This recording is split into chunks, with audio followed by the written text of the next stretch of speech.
All right, hey there. Good morning, happy Thursday.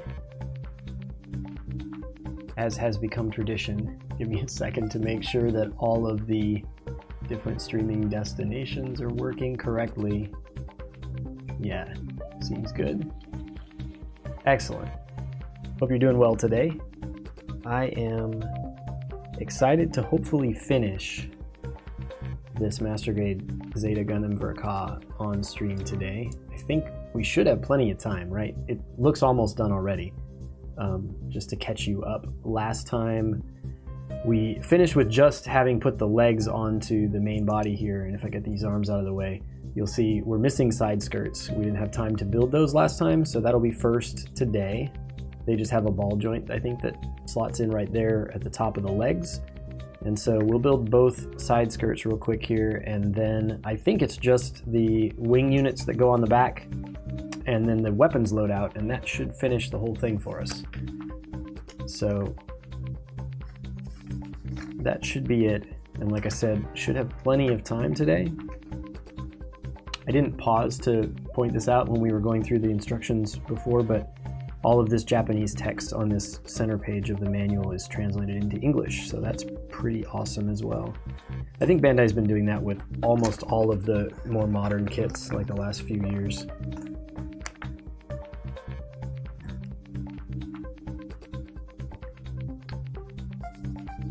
So let me get organized here with the tools and things we need.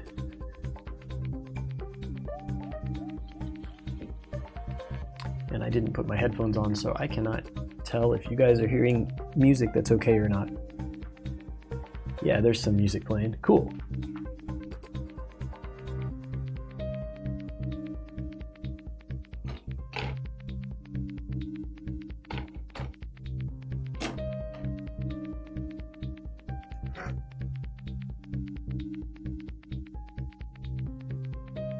Hey, Walter, all is well.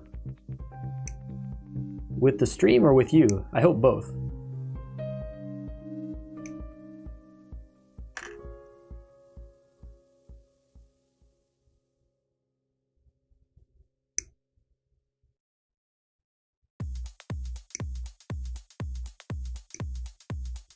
Things are well for me also. I'm actually quite excited about the fact. Let's say both. Nice. Yeah, the thing, this is gonna sound probably silly, but the thing I'm most excited about for me in the last couple of days is that the weather where I live is finally maybe starting to cool off. Like it might be fall finally here. It's a whole lot less humid, and I can actually set my AC. I have a window AC unit here in my studio, and normally I have it set on like 79 degrees and it runs almost constantly, just trying to keep this space at that temperature. But today I have it set at 77, 2 degrees cooler, and it's not even having to run full blast all the time.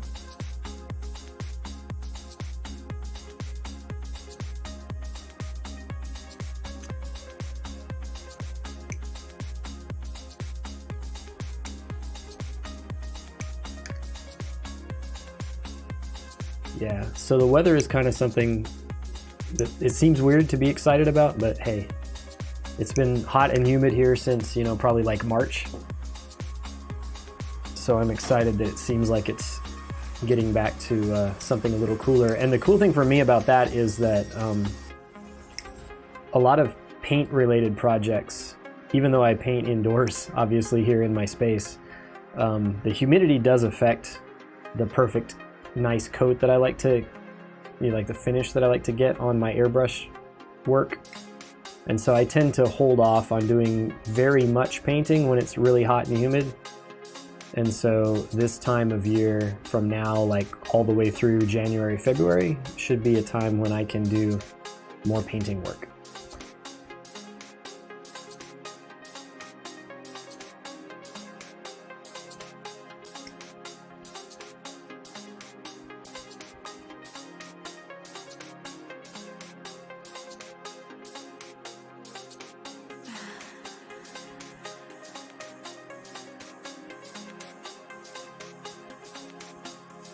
Yeah, it's funny because I have some other Gunpla friends online who always talk about that, like during the winter months is when they can't do painting because it's either too cold or too rainy where they live. So for me, it's kind of the complete opposite. Hey, Miniature Ride is here. How's it going, sir?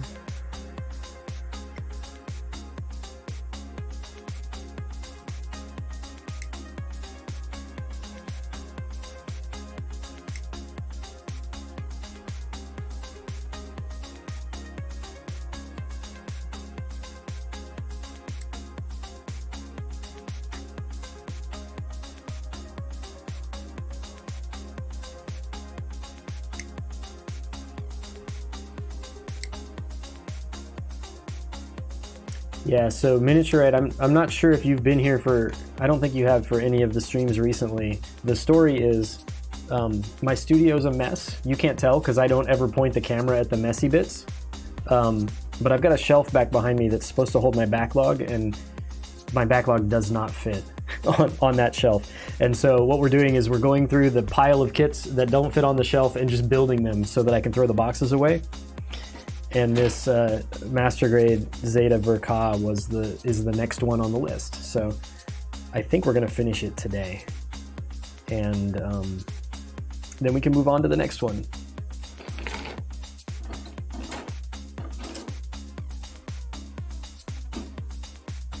I have more display space in here than I do storage space for the backlog. So I figured at least if I build things, I can throw away the boxes and then put the kits up on the display wall.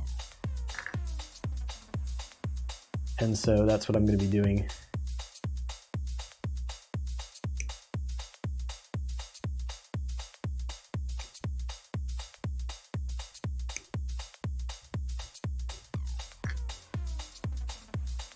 Yeah, thanks. Yeah, I do like this layout. I've been playing around. We have this new, the chat changed a bit over there on the right-hand side. Just the look of it changed a bit the other day. I'm happy with how that's looking. If any of our YouTube friends chat, they should show up there over there in the chat as well, mixed in with Twitch people. So that's pretty cool. And then the sort of new camera, it's at least new to me, I guess, that's up here above the desk. I'm still kind of working on the settings that I want to use for that, just to get it dialed in just right. Let me know if the background music is too loud for you guys, because for me in my headphones it seems a lot louder than usual, and I'm not sure why, but I can turn that down a little bit if needed.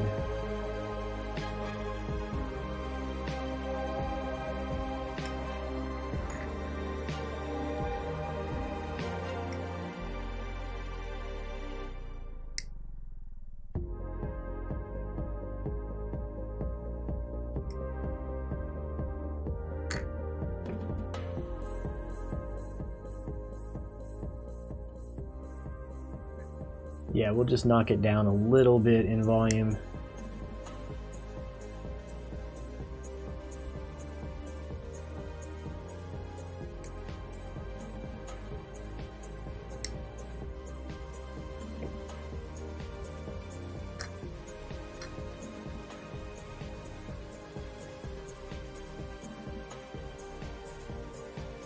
Yeah, I'm sure everybody has their own settings, right? I've done some audio stuff, mostly live audio stuff. Although I have some friends who are musicians, and from time to time I've done a little bit of recording work with them as well.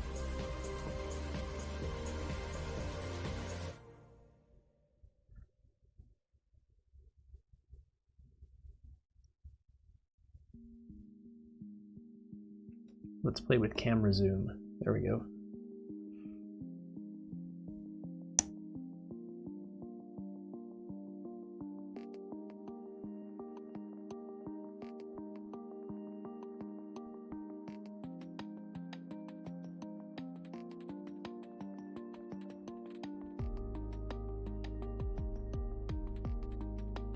these open up, I assume to hold beam saber handles.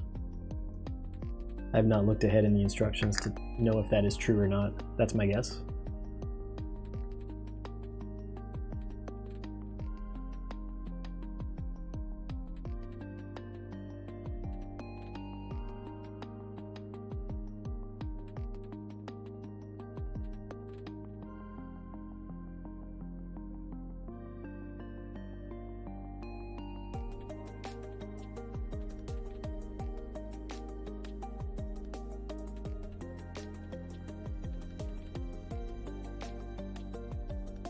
Oh yeah, so you've built this? Yeah, it seems okay to me, kind of normal.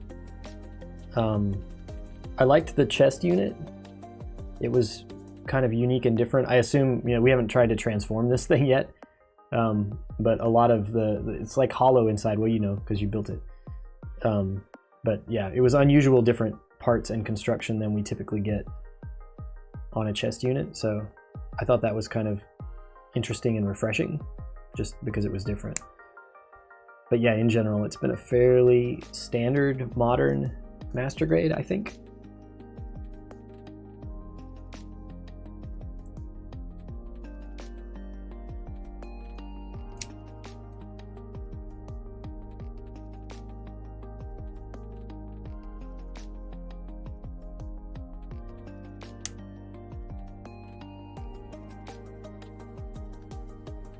Yeah, so the legs have that weird double jointed knee thing, right? So that it can like bend up or back or however it does for its transformation, I think. I haven't played with them that much yet, but yeah, I know what you mean. It almost feels like his knee wants to bend backwards.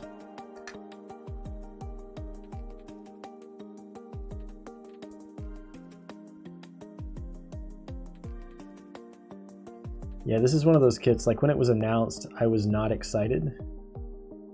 Because anytime we know that there's a master grade Ver.Ka coming, and it's not the Atlas, then I'm sad.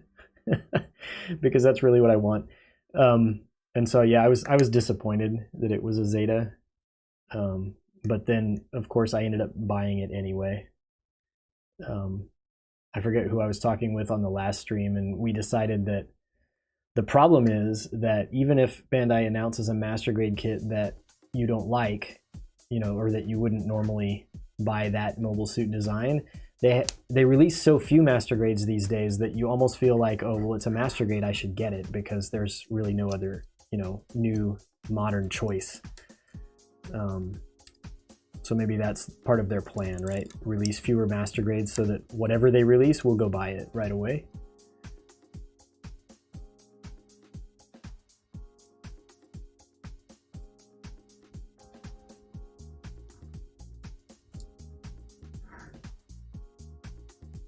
Yeah, master grade Atlas. I did get a high grade Atlas. It's here, I'll move this camera. Over there on the wall, there's a high grade Atlas finally. That thing got a reprint not too long ago, and I saw it at my local store and I had to get it immediately. Even though I don't typically build high grades that often, just because I like the Atlas so much. That thing though, the stickers that came with that, I didn't put them on the kit, but for fixing color separation issues, it came with this huge sheet of stickers. And so at some point I'm gonna have to paint that kit and make it nicer.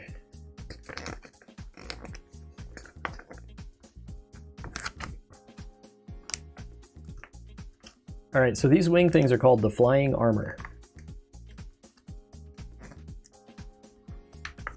And that is what we'll build now. But first, the main body of the mobile suit is finished, right? It's so tall and thin. Long legs. I mean, it's a Katoki design, so you expect that, right? But we'll just kind of toss it over here to the side. And I'll get a bunch of parts out for the wing units. What did I call them? Flying armor. The instructions say flying armor.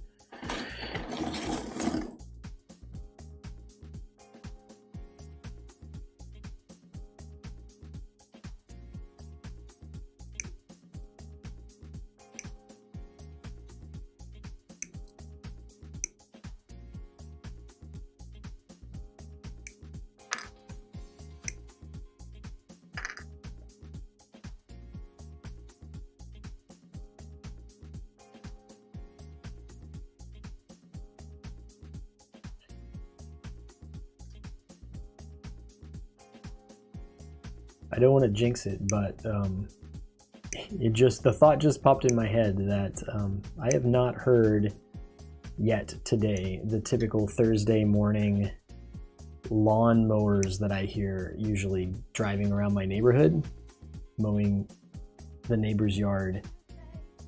And so at some point today, during this stream, likely, we're going to get that fun background noise.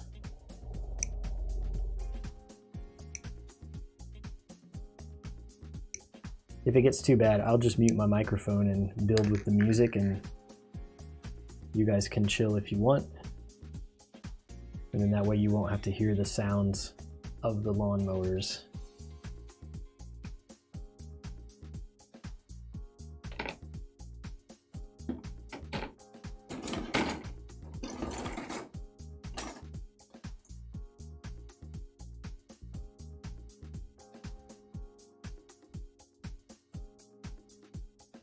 I should probably just cut out all of these large black parts off this runner, shouldn't I?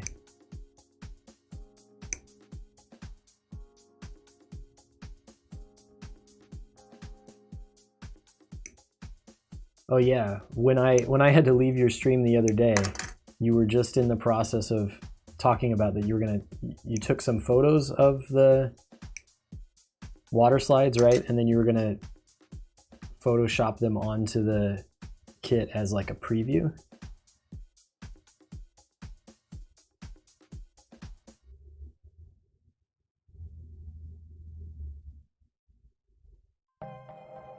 That seems like a cool idea. Then you can visualize or share with other people what it's going to look like before you actually put them in place.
Yeah, I will say with your builds, I get the sense that you do a whole lot more planning and that sort of thing than I ever do with mine. I usually just make things up as I go along as far as, you know, detailing and whatever. So yeah, your more methodical process, I should probably learn some stuff from that.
Oh, I forgot to mention when I went live a little while ago, sometime between the last stream and this one, sometime yesterday, the YouTube channel hit the subscriber goal,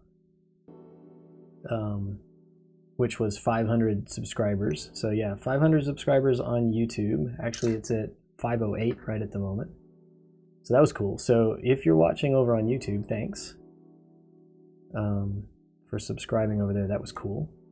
Yeah, 500 was, and it's grown quicker in the last, I don't know, 2 months or so than it ever did before. So the funny thing about YouTube is there's one video on my YouTube channel that by far has gotten and continues to get more views than all of the others, maybe all the others combined. And it's like the very first video I made that was on using Blender to model a 3D printable part for a Gunpla kit. It wasn't actually a Gunpla kit. It was another non-Bandai, non-Gundam mecha mobile suit kit. And so I was thinking about, in celebration of the 500 subscriber milestone, I might actually make a new version of that video that uses plasticity instead of Blender to do the same thing and kind of compare the two apps. So if I get time in the next couple of days, I might try to record something quick there and just release a sort of a follow-up to that very most popular video.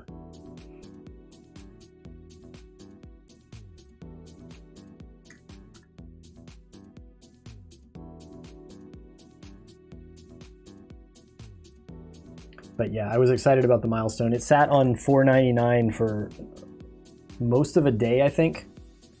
And I showed the count on my phone app to my son, and he was like, "Hey, let's sit here and watch it until it changes." And I was like, "Dude, it might be like hours, you don't know."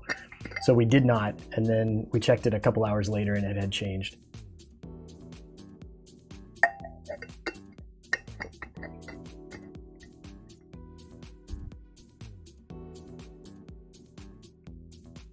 All right, can we actually build anything yet? I'm just sitting here cutting out pieces and not paying a ton of attention to what can actually start to go together here.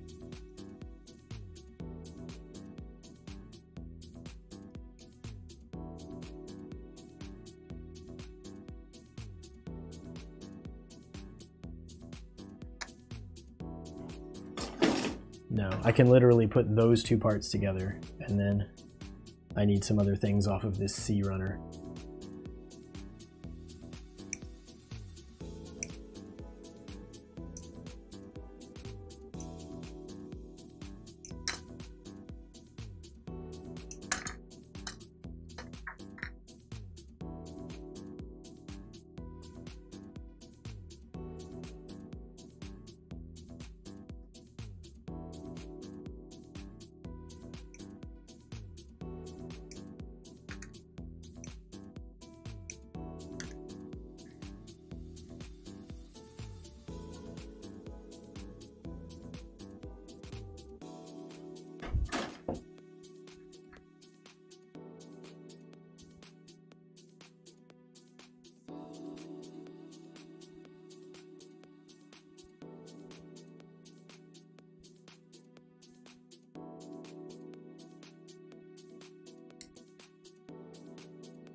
Oh, that's much better. There was a tiny piece of spare plastic that had trapped itself in the mechanism there on these nippers, was just preventing them from closing all the way, and so the snips were not precise. Now they're good.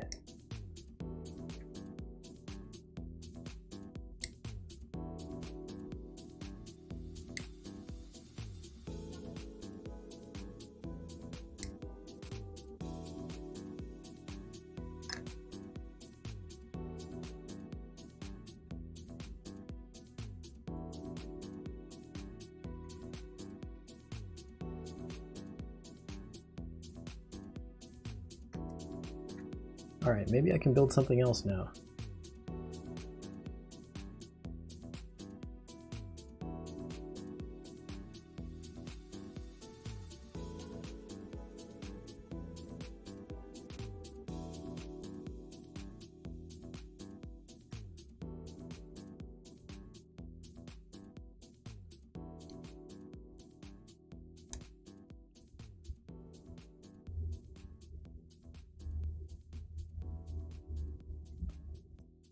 I guess we'll find out very shortly here, but my concern typically with, and it's not as bad with more modern master grade kits, I think they're paying more attention to this now than Bandai is than they used to before. But I used to always be concerned that with, like, you build the actual mobile suit itself and the engineering and how parts fit together and how seam lines are hidden and whatever, all of those things are very good. And then you get to things like backpacks and weapons, and they seem to slack off on paying attention to those kinds of details, and so you end up with seam lines in bad places and things like that. So I always have that fear when I get to this part of a kit that I'm going to find things that annoy me. So we'll see if that happens this time. So far, it looks okay.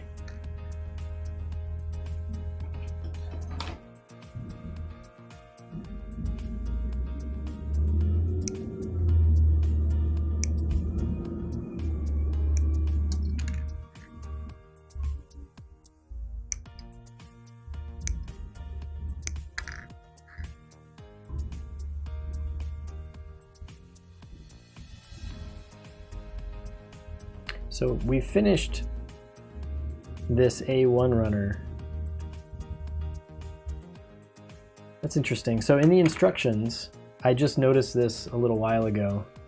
I assume this has been happening all along, and I just had never paid attention to it. But like up here at this top corner of this step that we just finished with the side skirts, they actually let you know that you should have finished all the parts on the D runner, and you can throw it away. Same thing there with G1 and G2. However, we just used the last part on the A runner, and they don't have that same note there for that one, so they might have just forgotten, I guess.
Just looking before I put this J runner away to see if there are other things I need off of it, and there are.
All right, can we actually build something now?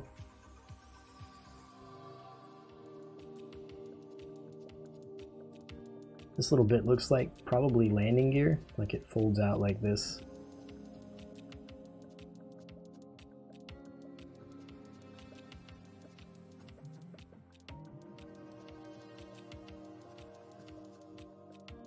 Right, folds down like so, yeah.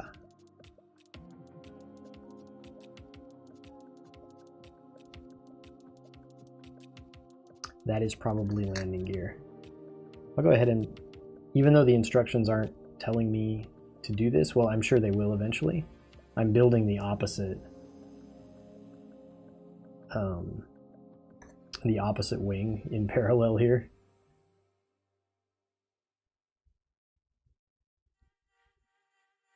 Just because that'll save time for us later on.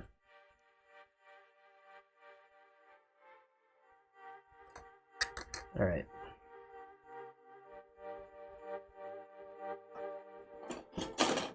So now I think we need some red parts.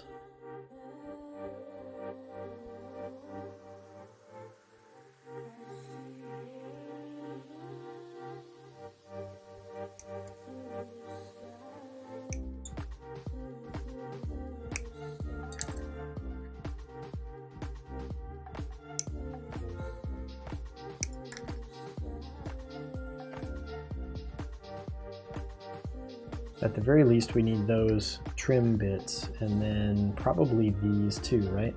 Yeah.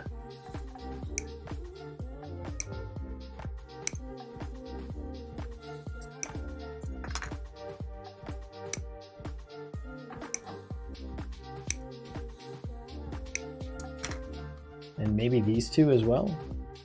Yeah.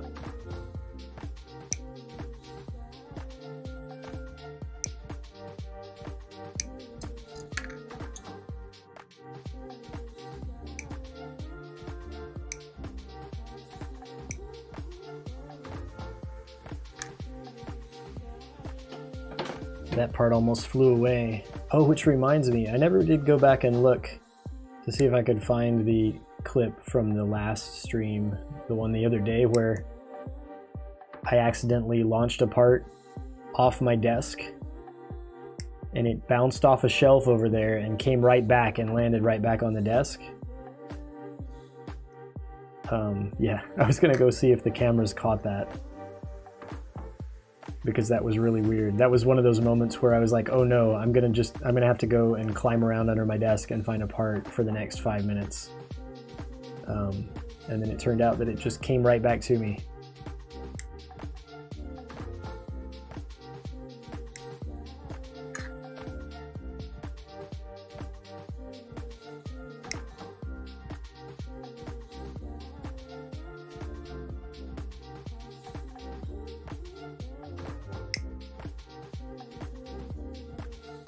Did a little slow-mo, nice.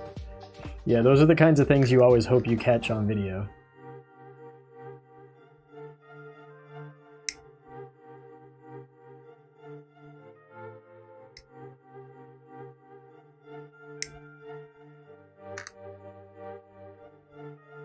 It was one of those moments in my mind, everything did just go slow-mo, right? Because you start to think, oh no, and then you're trying to watch the part as it flies away, so that you can kind of keep track of where it goes, and then, yeah, it just came right back.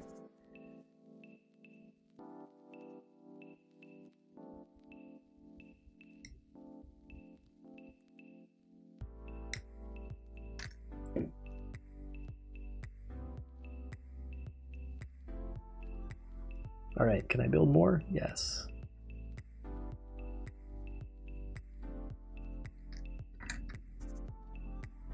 Are these the same? I didn't pay attention when I trimmed these two parts off of the runners. No, they are not the same, but I see the difference, and so I can tell that this is the one for this side. Yeah, all right.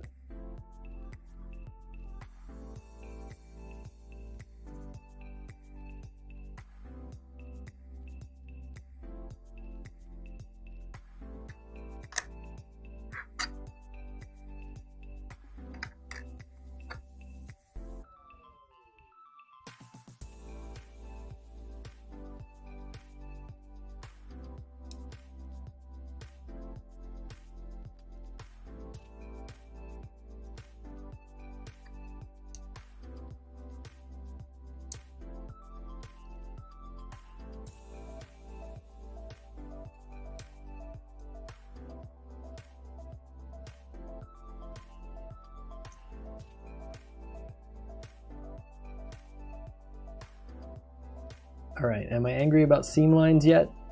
With these two parts that sandwich together? I think the answer is no, because that's going to get covered. Alright, yeah, it's actually going to get covered right now as we put this red trim bit on here.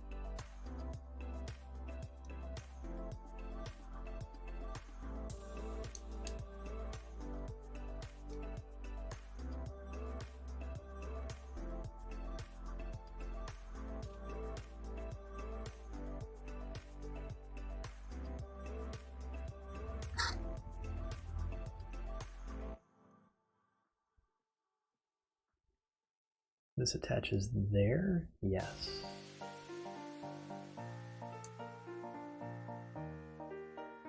Yep, so they've done a good job there of hiding the seam line that goes down the side of that part. That's not a problem at all.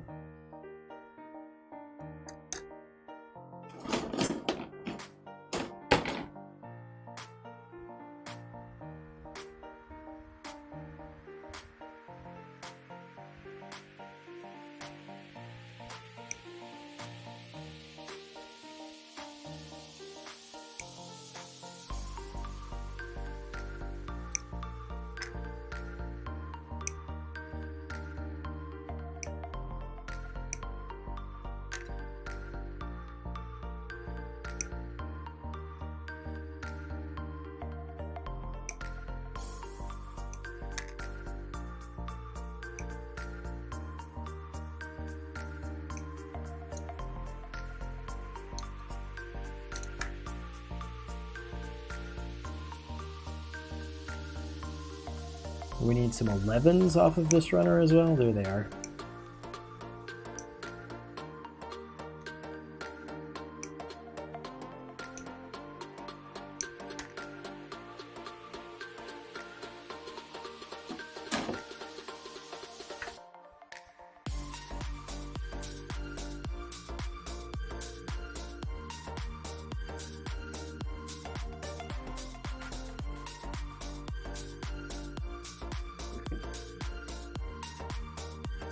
Alright, so I gotta say, in my opinion, the random music that I found for the last stream, I liked a lot better than this. So let's see if I can find that again.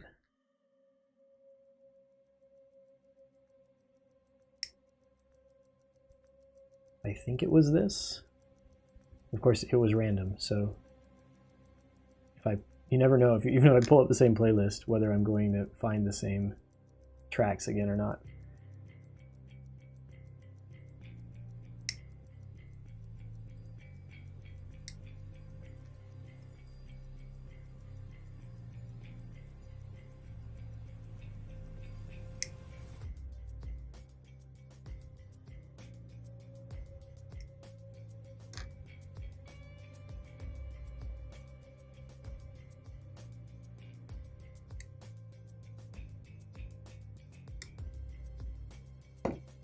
And now we gotta probably play with the volume just a little bit to get it back to something a little bit louder.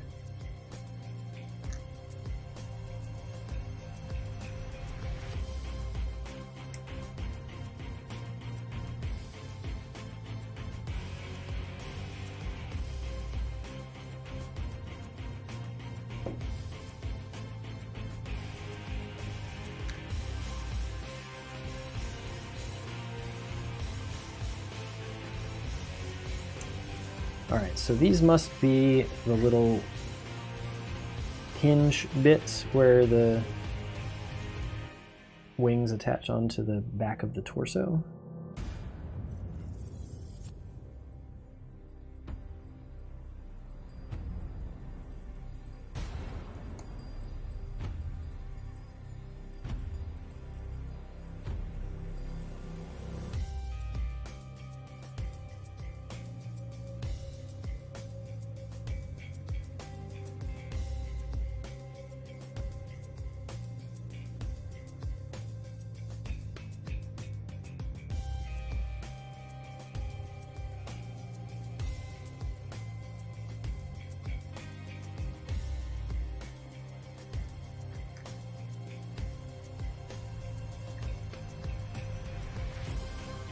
Yeah, and it looks like they not only attach this way, but this little groove here is a part that can slide vertically. So from the attach point, the whole wing slides up and down.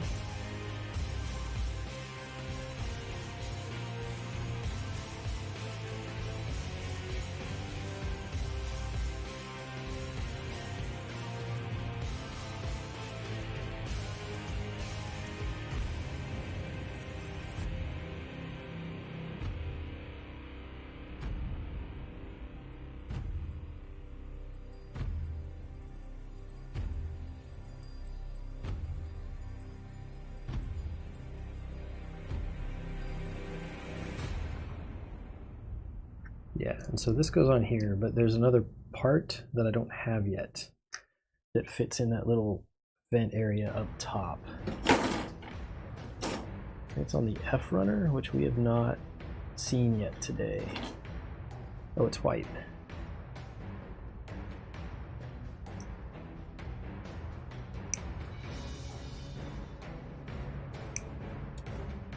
I think this is the first build in a while that I've done where the runners haven't gotten completely disorganized in the box over there.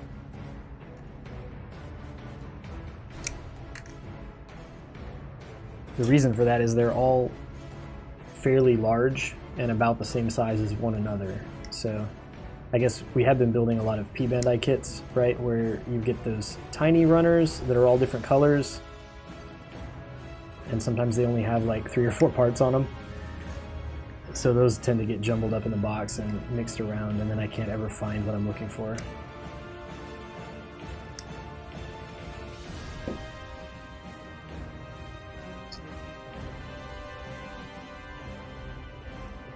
Yeah, so that fits right in there, but it actually attaches from this side, I believe. Yes.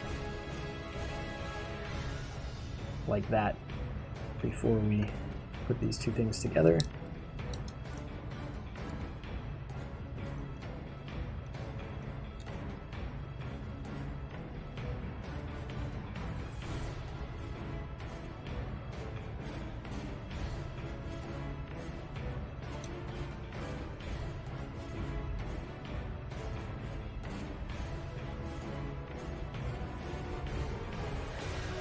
And then I assume this fits on here.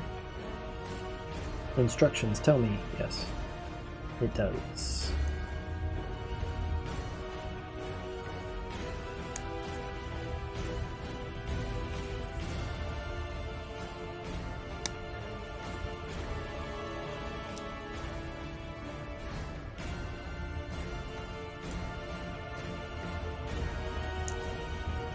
So this in and out motion here on the outer part of the wing is not as much. Oh, there, it was catching. Okay, I was about to say it's not as much motion as I was expecting, but it wants to catch right here, and then it actually presses beyond that a little further. So that's good. And then this folds out. Yeah. Right. Okay. Simple enough.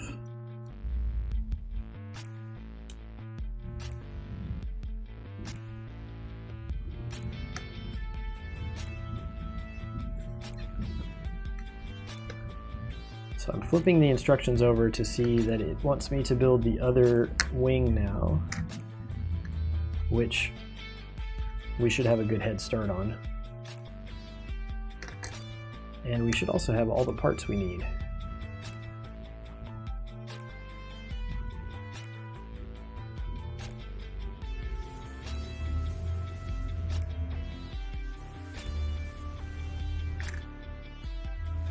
Right?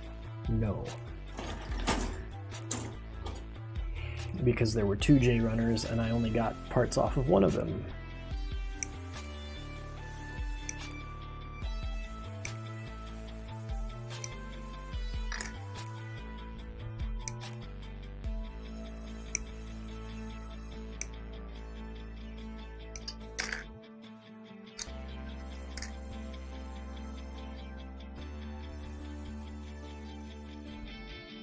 You've forgotten most of this build. Is that because so much time has passed, or because you blocked it out because it was like a traumatic experience for some reason?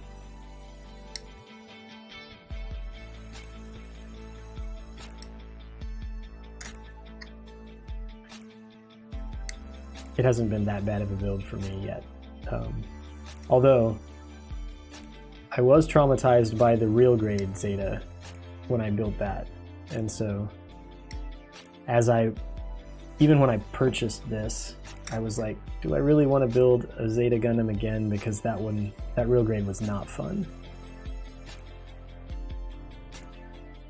Maybe that's why I let this one sit on my backlog shelf for so long, but it's been fine. There's actually, on this black part, there's some like scratch marks, it looks like, from when it was in the box, other things running into just the middle of this part right here. I'm not going to worry too much about it because I will eventually sand and paint it anyway. But yeah, that's unusual. At least I don't normally see that.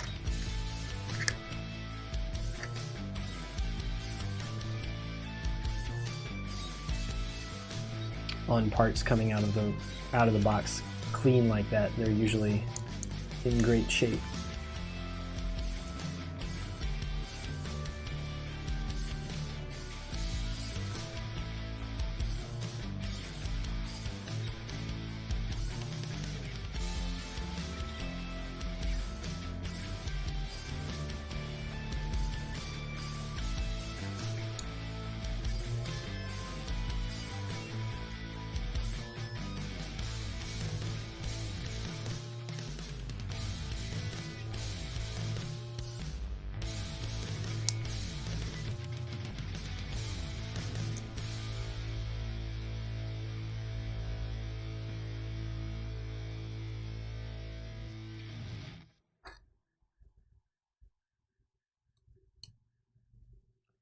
Right, this one attaches down here.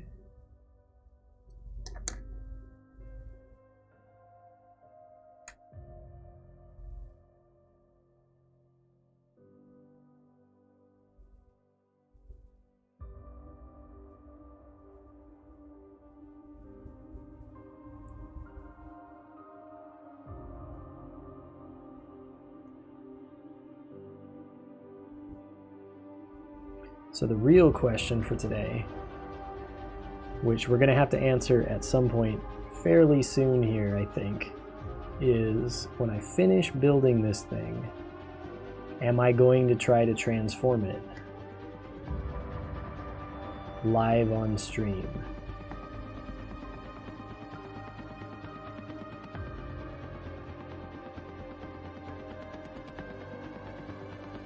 And I'm not sure what my answer to that is going to be yet.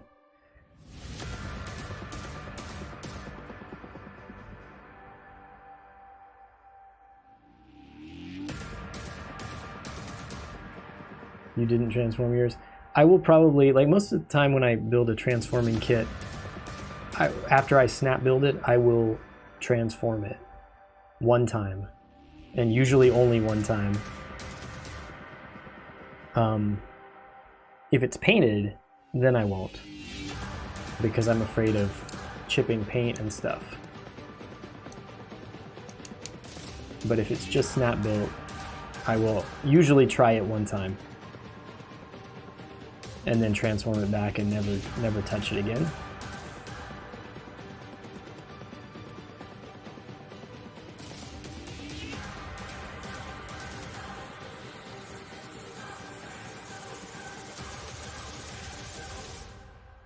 I did a quick skim through the instructions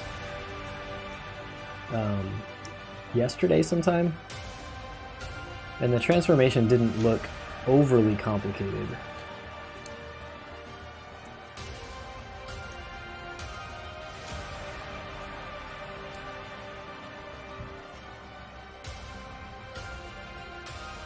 And so far the kit has felt really solid. Like, there aren't bits that are trying to move around too much, it seems. So maybe it'll be okay. Alright, so these are both of these wing units are done. And they just plug onto the back right here, right? Yeah.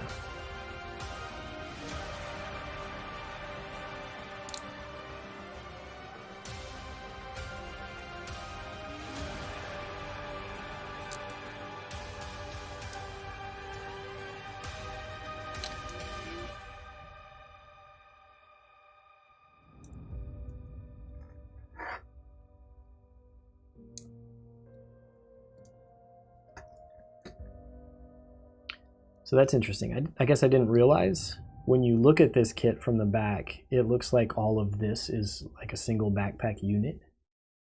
But the center bit and then the two side parts are attached to the kit, attached to the main body of the mobile suit, separately from one another. So they're not, it's not like one unit, it's like two separate wings with a thing in between.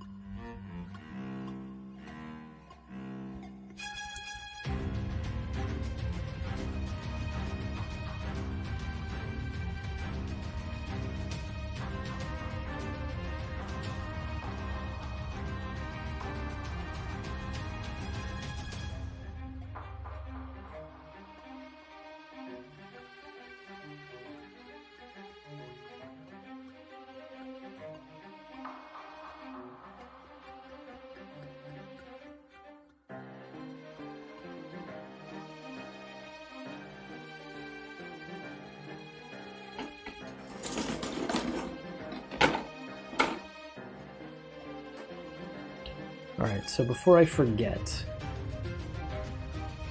I'm going to go ahead and grab, not this, well I guess I'll just grab both of these parts that attach to an action base, and we'll just set them off to the side.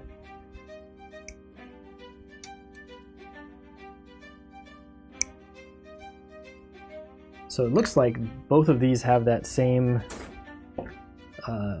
square peg style attachment that is common with most modern master grade kits when it comes to attaching to an action base.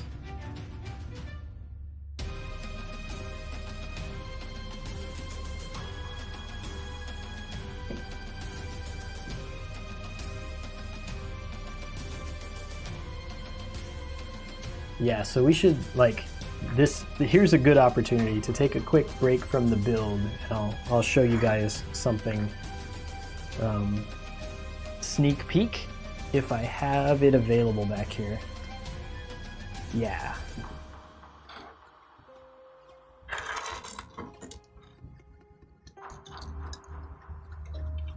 So I've been printing these things on my 3D printer.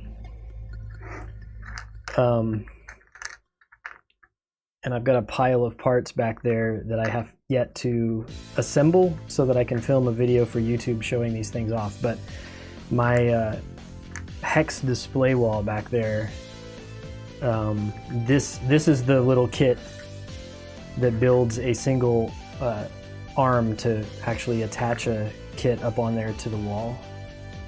And this is the attachment here that should fit right into, yeah, that thing, right? So I've got a couple of different end attachments that do different things, but this is by far the one that I've used the most because, like I said, most master grade kits seem to have this style of attachment. Now that fits on there so tightly that I might have to get my part separator out to be able to get that back off again.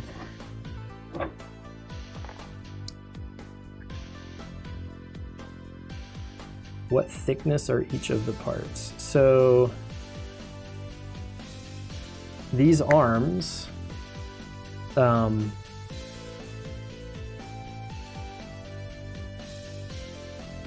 these arms are 3 millimeters thick this way. I'll show you how it goes together as soon as I get this part out. I've tried it, the challenge, right, is I wanted to make these printable on a regular filament style printer, because I do have my resin printer, but for this type of more functional parts. It could possibly, yeah. These definitely. Some of these things are a little harder, right? Because these are the hexagonal bits that fit into the wall.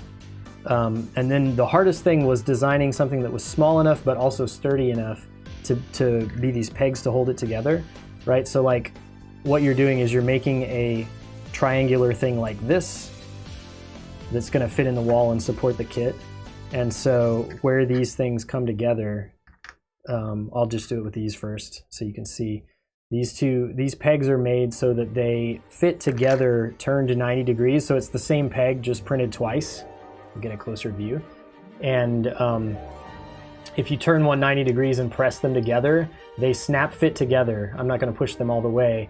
And they have these little pointed edges here that fit into the ratchets on these arms. And so you end up with this nice, you fit one here, you turn one 90 degrees and fit it here, and you snap them together like that. And you end up with this like ratcheting mechanism that has stop points all along it. Yeah, so, but for the actual thing, you don't need, or you don't want to have two of these kind. You want to have this other piece which holds the part that attaches onto the kit. So let me pull these apart, and we'll do this one instead.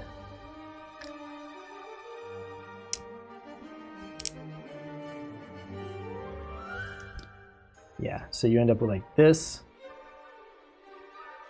and then you put this one on here.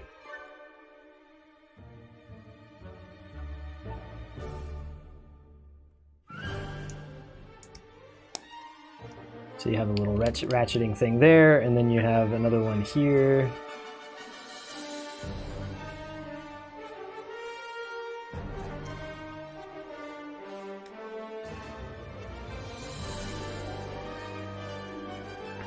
If I could get it to line up, there we go.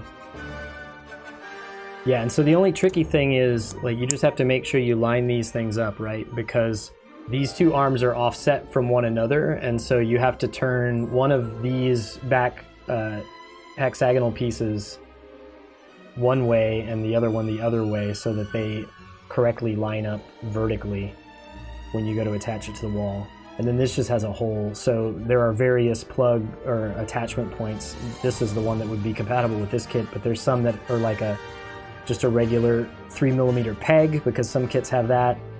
Anyway, this just fits down in there. And so then you have this, and you mount this, and you put your kit. And so all the things that are on the wall there behind me,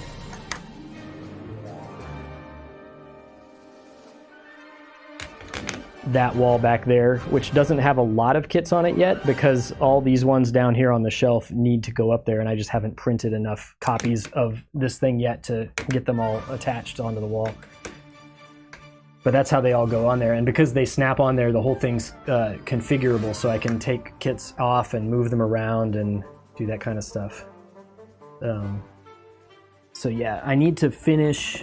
I'm pretty happy with. I've gone through so many iterations of these arms and these parts to get them just right, and so that they print, at least on my printer, pretty consistently and without any issues. So now that I've got that done, I need to get these uploaded somewhere so that I can share them with everybody. What kind of weight? I have the biggest kit that I have on there right now is a RE100 Lindworm, which is a fairly big kit. I wouldn't put, so I'm going to choose not to put any of my painted kits up there on these stands. I've only put the snap-built ones. So the idea is that's kind of the place where kits get displayed before I go back and paint them and finish them. For two reasons. One is I'm a little afraid that they might fall. And the second reason is that they'll get dusty, right? The painted kits I want to be inside of display cases in my house. Rather than out here in my garage studio up on the wall where they can get dust and spiders crawling around on them and stuff like that. So yeah, so you can put fairly large master grades on there. I don't think I would go any bigger than that. But yeah, sneak peek at the display arms. I need to find time to make the YouTube video, and like I said before that, I have to actually get the files in a state where I can share them online, because I don't want to make a video and not have the actual files to share with people when the video comes out.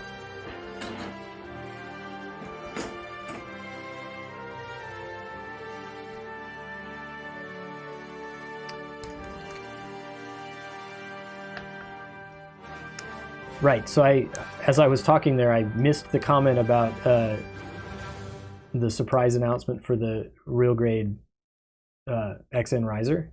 I did see, I think, an image on Twitter or something that somebody posted of that this morning. And maybe I'm concerned about because that real grade kit, assuming that they don't change anything, right? If it's just based on one of those older real grade, 00, like the Exia or something, inner frame, then my concern would be that it's gonna have that like older style real grade inner frame, not sturdy design sort of problem.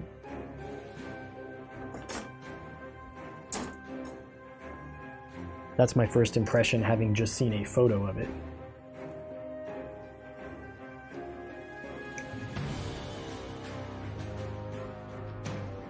But I do like that mobile suit design a lot. I have the master grade of that kit.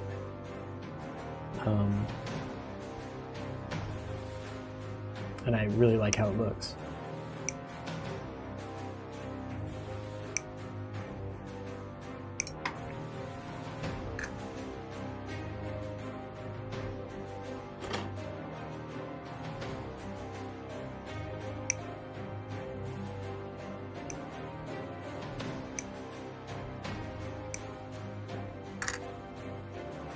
So this Zeta just has a beam rifle and a shield, right?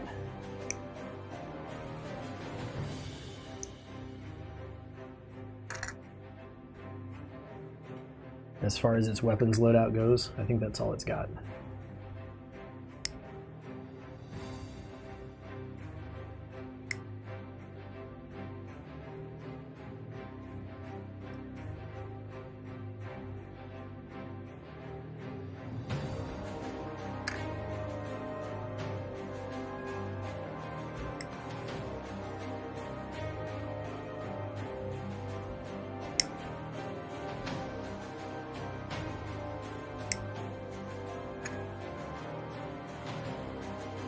One thing I still have to figure out for those configurable display bases for these things is like the really old kits that don't have a built-in connection point for an action base, and they just expected you to use that like U-shaped thing that fits up under their crotch area and like kind of goes around the hip joints.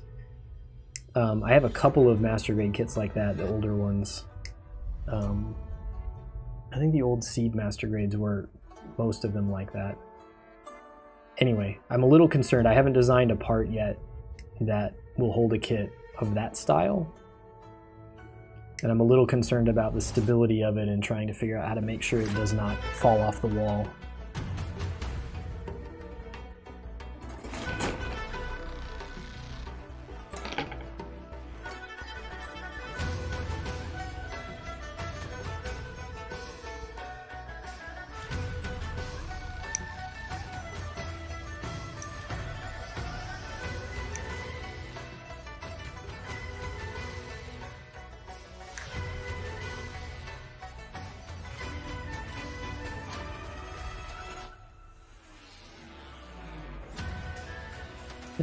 I'm sitting here looking at the instructions to figure out which of these parts I need, and I'm pretty sure the answer is just all of them. So let's just get all of them.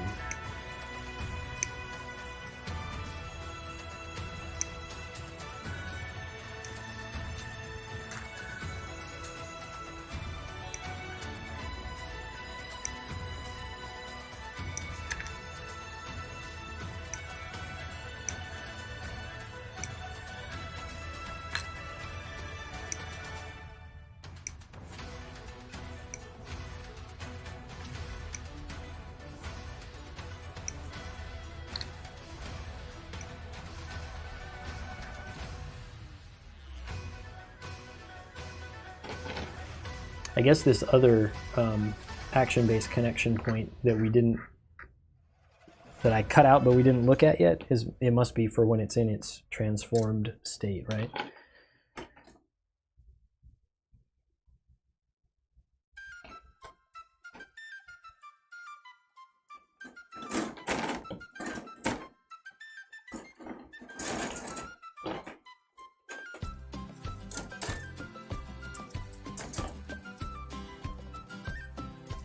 So now we've got like some sort of flute jig in the background. Interesting.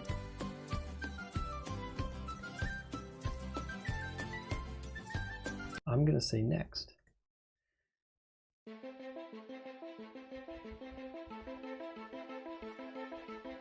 Exactly.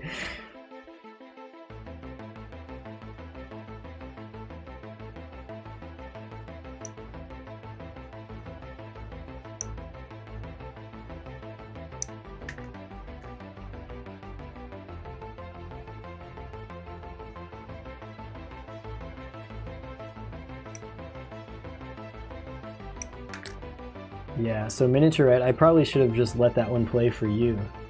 Is that playing into the stereotype too much?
Yeah, maybe. I was gonna say this one sounds like it's meant to be like orchestral background music in some sort of epic film.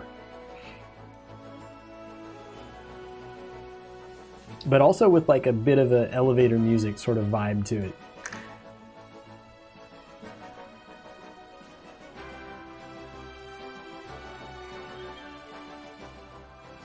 Alright, do we have two choices here? No, just one choice for where this gun barrel should go.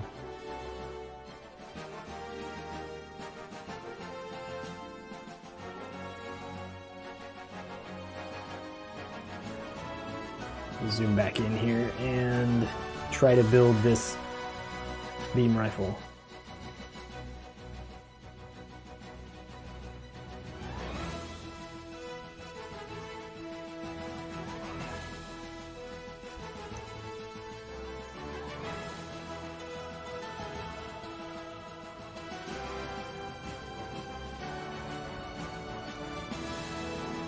I've probably put that on backwards, haven't I? I looked at this part and I thought, it's the same, both sides, so it doesn't matter the orientation, but I was wrong. Well, yeah, that's going to work a lot better that way.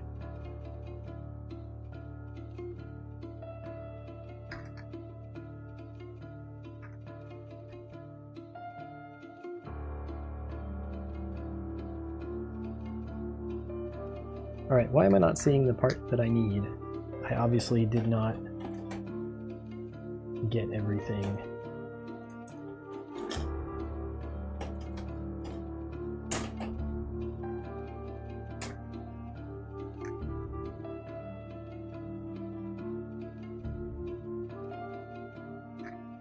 Oh, there it is. I just didn't see it on my desk.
So we have two different spots here where there are these little peg bits that can fold out to attach the weapon onto something.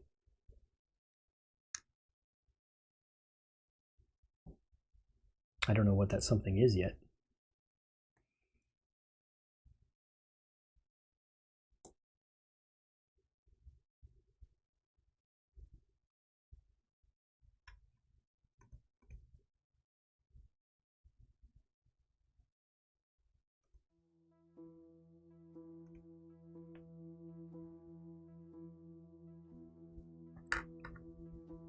I do like the little bits of yellow that they added in here to tie the weapon together with the design of the mobile suit.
Alright, so this is a nice beam rifle.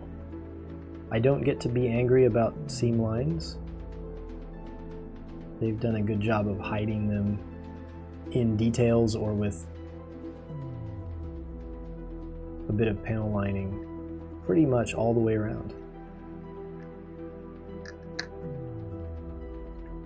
I assume once I turn the page that this is going to fit here.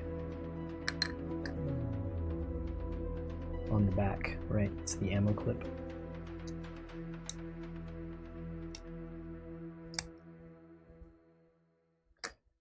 And we're missing the camera sight, it looks like.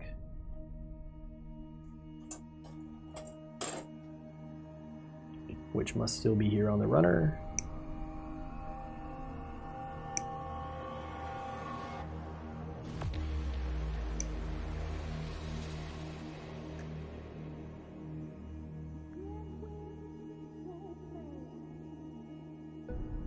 Are these beam saber handles? Does this guy have black beam saber handles?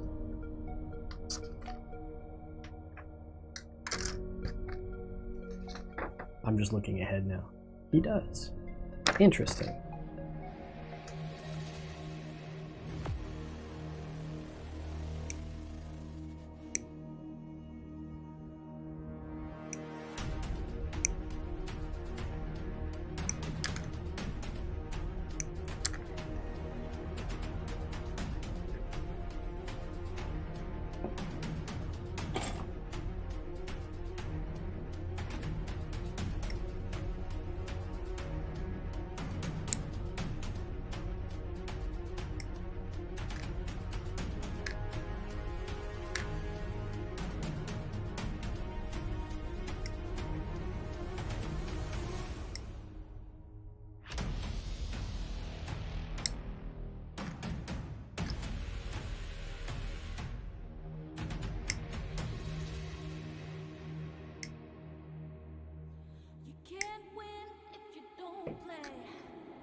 I assume the N runner, which I haven't seen in a long time, must be this clear one. Yes.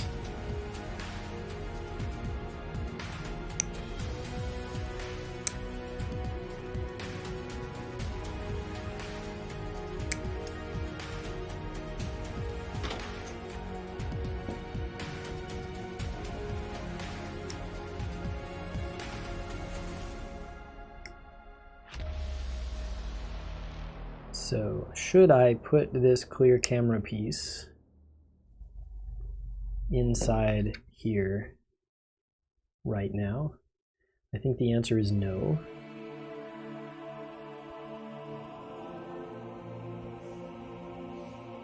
It presses in there. I almost certainly won't ever be able to take it out again if I press it in there, and there's not a good spot to drill a hole from the back to be able to push it out later. So I'm going to set that off to the side and not use it right now.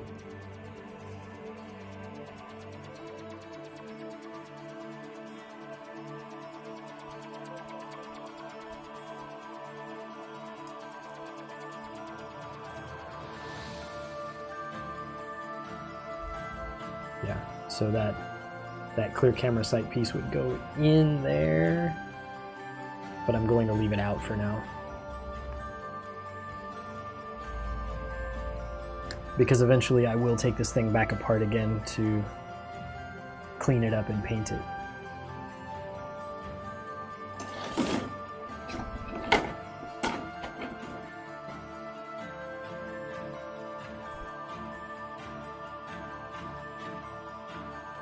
Alright, so that is the entire beam rifle. It seems fine. It has a slot to slot it into the hand for a nice good connection. I don't think that we've built the holding hands or the trigger finger hands yet.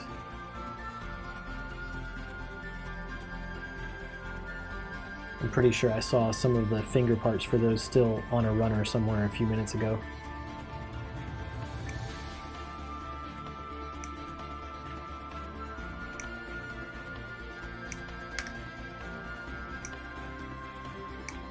I don't remember for sure. It was like a couple weeks ago, I think, at this point, when we built the hands that are on the kit. Looking in the box, I have, what do I have for spare bits in here? Oh yeah, so we have two of these open hands as well that we already built, but I don't think that I built any of the other hand variants yet.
There's an extra piece up here on the C runner,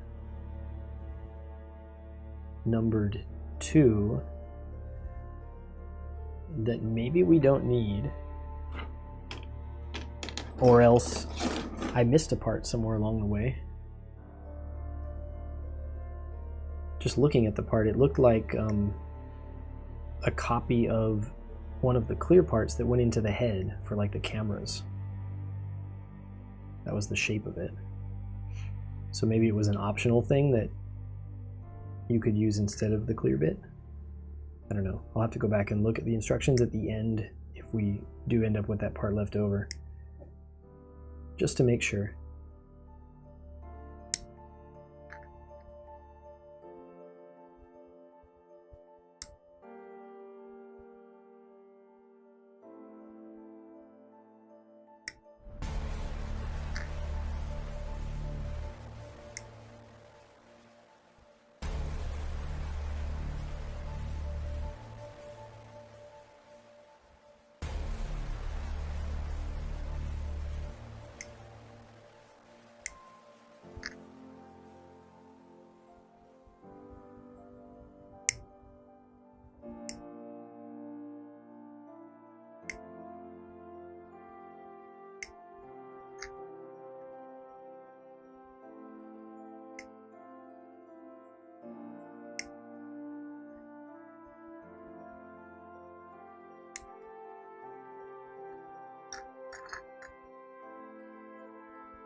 Alright, so I can build part of this, right? And then I'm going to run out of pieces kind of quickly, I think, but we'll see.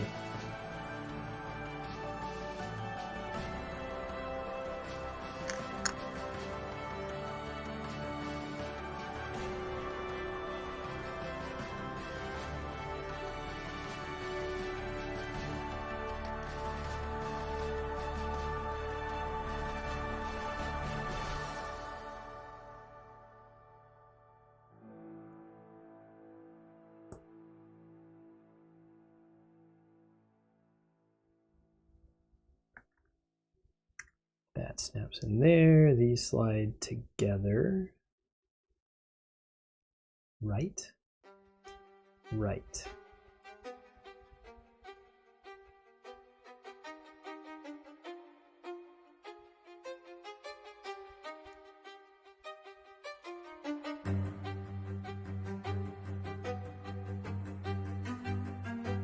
All right, now I need some of those red parts, right? Yeah.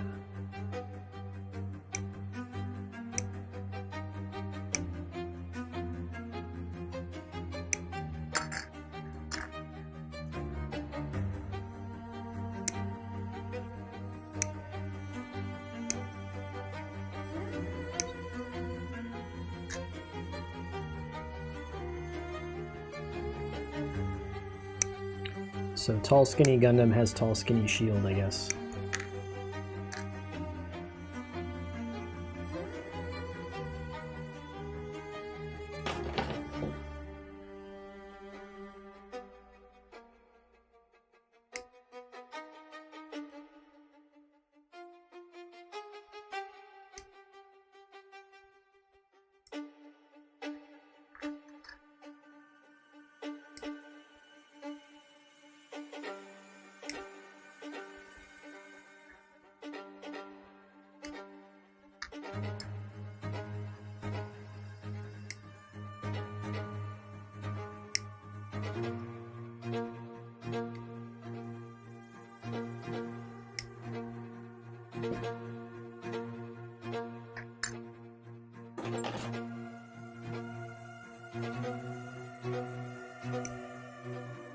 I need this yellow part.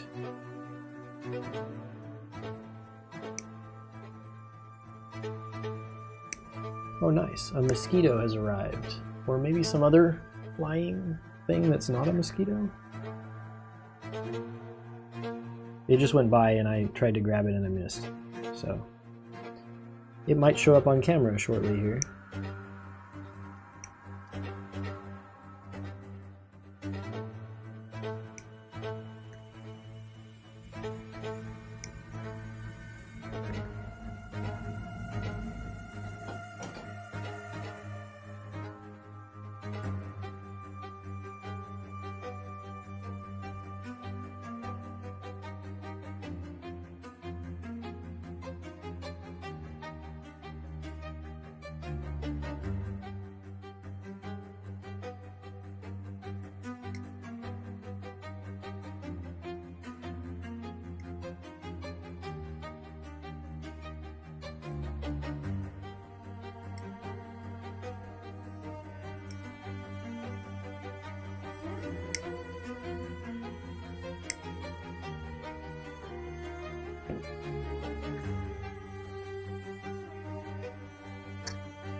Alright, so the yellow part goes here.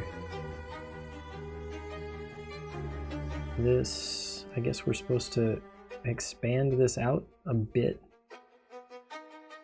without taking it apart. Let's try that again. Alright, there we go.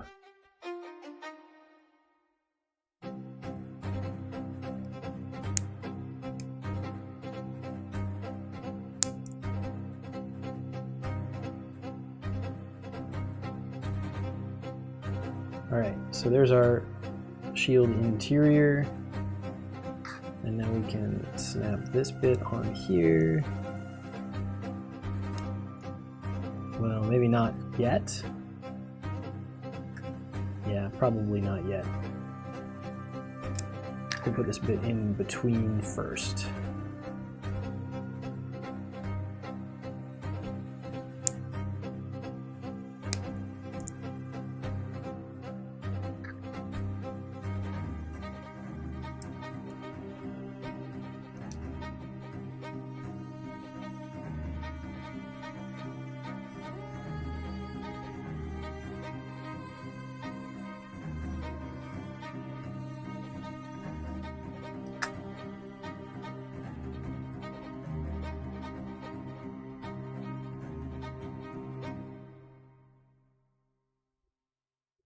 Alright, so more of these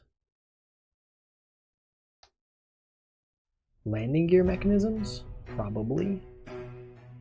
That's what it seems like.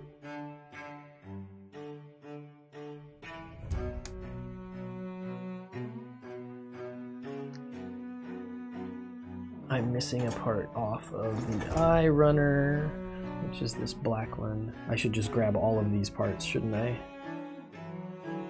Yes, yes.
Alright, now back to the build.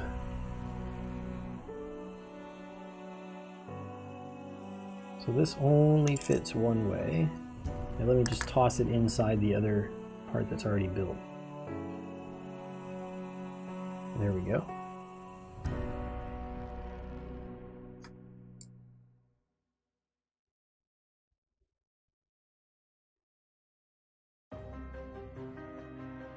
All right, man, have a good day. Evening, I guess, for you, almost. Afternoon, let's say.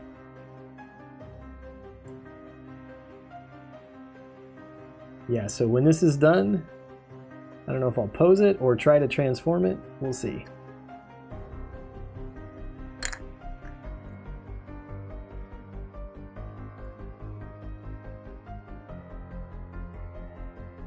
You go here.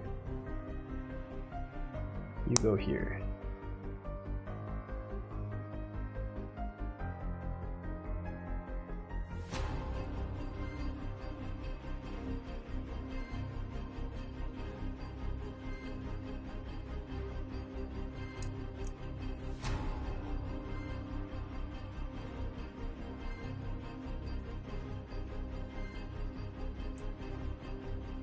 I suppose, since I showed you guys this little display arm thing, we could actually like go hang it on the wall over there after I'm done with it as well.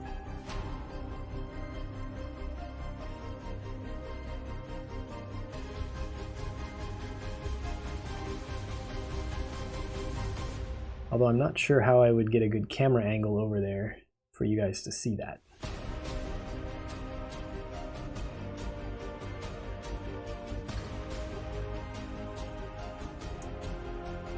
So I will be thinking about that as I finish here, and then we'll figure something out. I could probably turn this main camera over to the wall. Like, it would be disorienting for a minute while I was moving it, but I think I could get it pointing in the right spot. We might have more hands to build. Yeah, so these beam saber handles did come off of the J-Runner. I already cut them off, but now we got to the step in the instructions where it wants you to get them. Is this correct? To have black beam saber handles? Is the Zeta Gundam the only Gundam in the entire Gundam universe that has black beam saber handles? Because I don't recall any other mobile suit that I've built having its beam saber handles in black.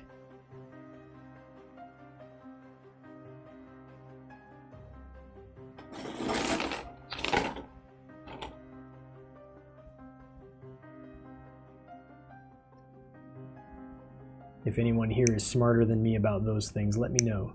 Is Zeta Gundam the only one with black beam saber handles?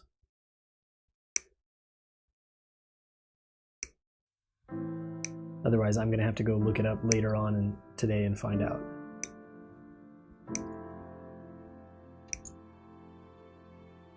All right, here are our fingers. Swappable fingers for, looks like holding hands and...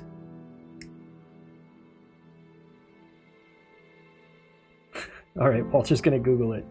Oh, the mosquito's back. Hold on. Oh, I missed him.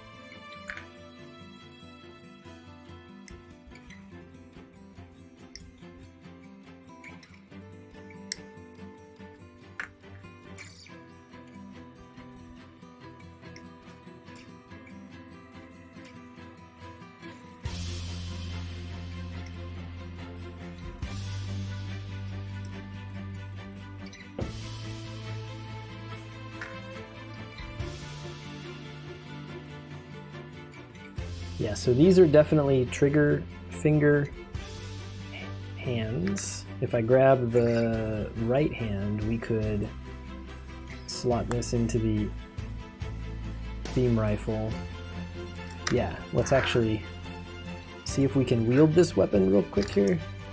This would be the hand we need.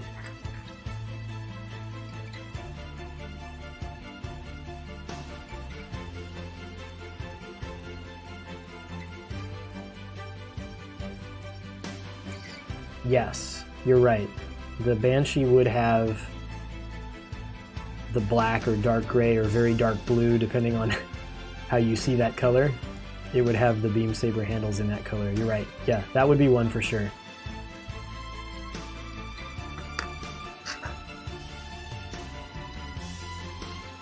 It's weird for a Gundam like the Zeta. Like, you know, it's a main Gundam from a series in the standard, close to the standard Gundam color scheme, right? The red, yellow, blue, and white. And I'm just surprised that it has black beam saber handles.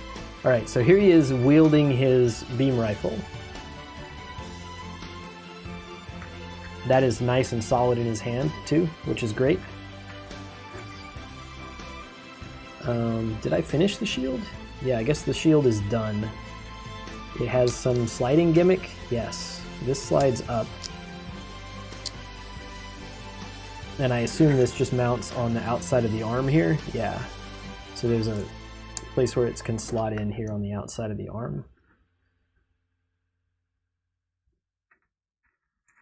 So there's that. What else? Instructions, tell me something.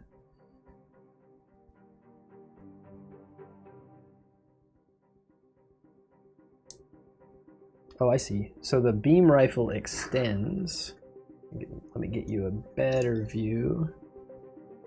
So the beam rifle extends this long when in use. And then it can fold up like this, according to the instructions, when you slot it on the outside of his arm to store it.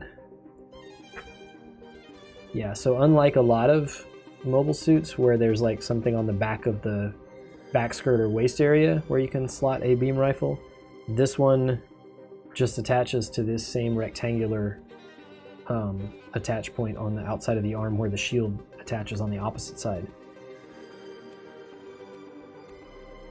And it seems like that is it.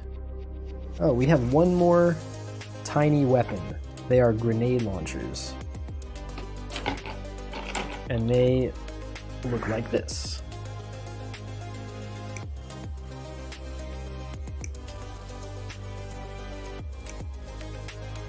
It looks like they can also optionally attach onto the backs of the hands, or the arms I mean, in those same spots. But they are super simple, 3 pieces each. If I can find the pieces, they are blue. I haven't gotten to talk yet today about how much I like this blue plastic. Such a nice color of blue, shade of blue.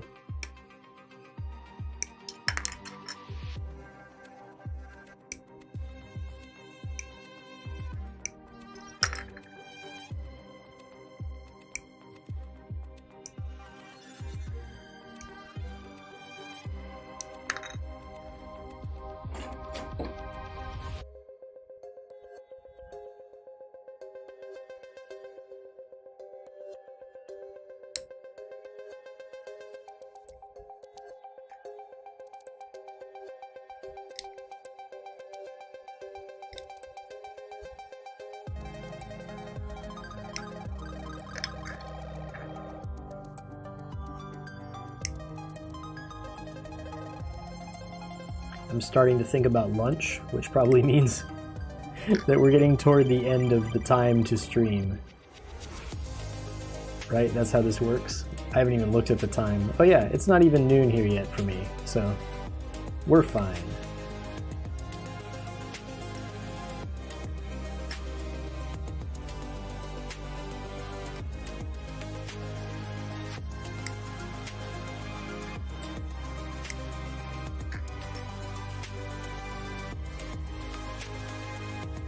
Yo, that sounds good. I learned from Tuesday. So Tuesday when I streamed in this time slot, I got hungry and like ended up just being like, I gotta stop streaming. That's why we didn't build the side skirts. I was just hungry. I wanted to stop and go have lunch. So I learned my lesson. Today I ate breakfast, which I don't always do, and I had not done on Tuesday. Turns out that makes a big difference. Oh, this goes the other way. That's why it wasn't fitting. All right, so this is it. It's a 2 blue parts sandwiched around that gray inner bit there. And yeah, that would be dumb. That would be backwards. Let's do it this way. And then I guess they just mount on the outsides of the arms. Oh, interesting. All right. Let's play with this a bit. So this would probably be easier to see if I take the hand with the beam rifle off. So he'll just go without a hand for a minute here. And we'll take this shield off as well.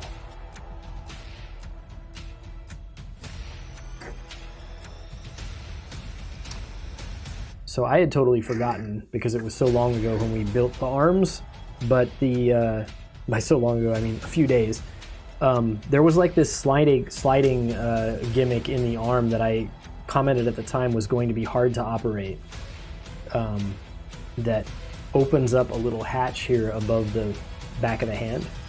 It turns out these things, when you put them on here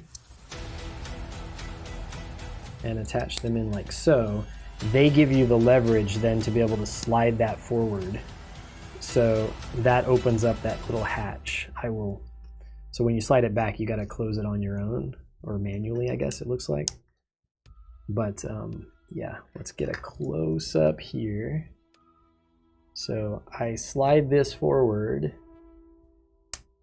and that little thing opens and we've got these, I guess those are the grenade launchers. They look like some sort of beam weapon to me, but yeah, he can fire something from the backs of his hands there, or right above the backs of his hands.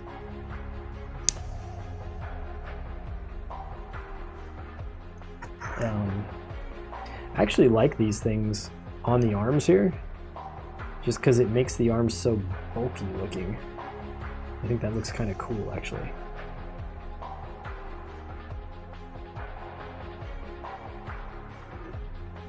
It makes him less tall and skinny. He's a very tall and skinny Gundam. All right, and that might be all for construction. Let me, you know what, I'm gonna vacuum up some nubs, so maybe there is some loud sound. Here goes.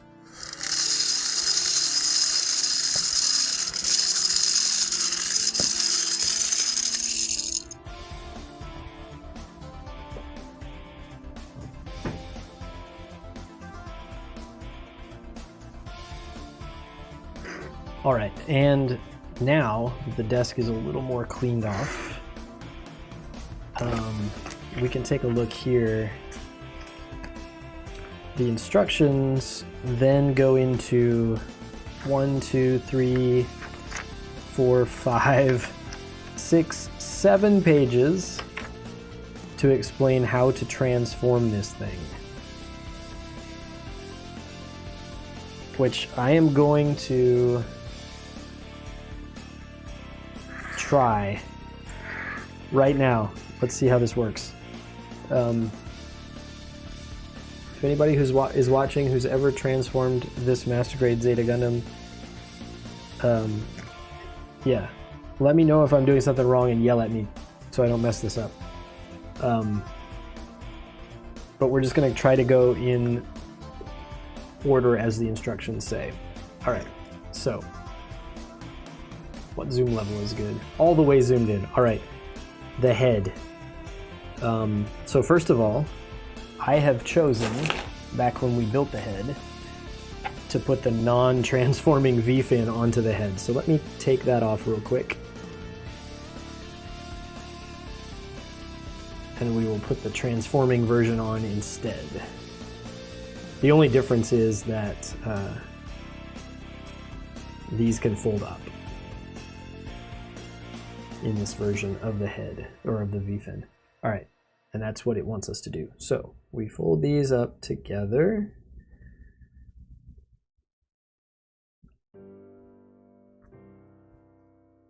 It wants me to pull the head as, should I pull it forward like that, or just pull it forward as far as possible? I think just like that, because it's going to tuck down into the body, right? Or the body's going to fold up over the top of it. Maybe? Yes. All right, so we go this way. This folds up.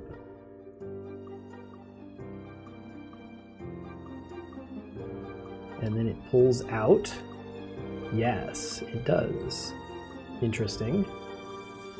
All right, next. I'm going to try to keep this in frame, but I'm also trying to see the instructions. So, oh, they want me to rotate the pilot. So the pilot is like down inside of here, and there's a little tab under here that where you can rotate the pilot seat so that he is facing forward. That's crazy.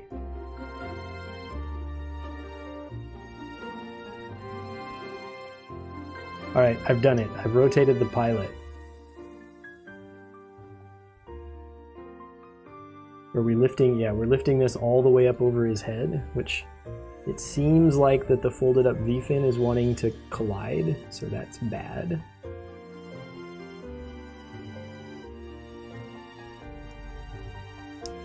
There it goes. Let's not break the V-fin. All right.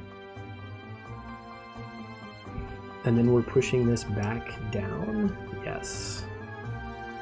I see. So this whole thing is just going to lift up over the top of the head and cover it. So the head doesn't actually, I don't think, move around a whole lot more than that. I was wrong. It presses down? No, it stays where it is. No, it doesn't. This folds up. And the head folds down like that.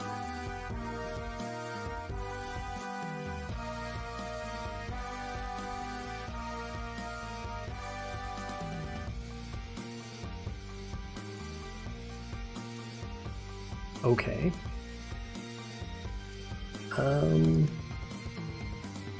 These little side bits of the torso are meant to now come loose and rotate kind of upward somehow. There we go. All right, they've come loose. How do we... My fingers don't fit in there. I might have to take the waist, like take the upper half of the body away from the legs, just temporarily.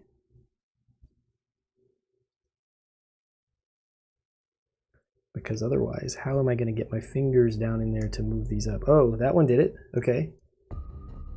Tweezers.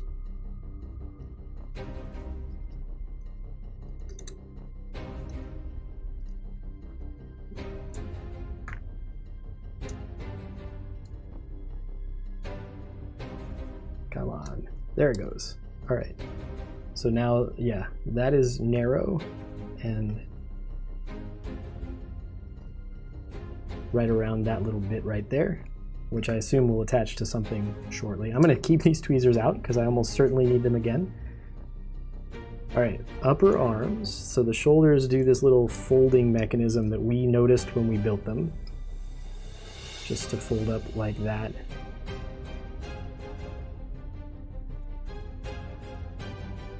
And then it wants me to pull... Oh, I should probably take these grenade launcher things off the arms because I don't think we need them.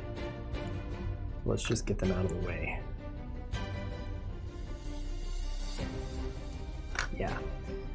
All right, so we pull the wrist out a bit, but not all the way, and then fold it over like that.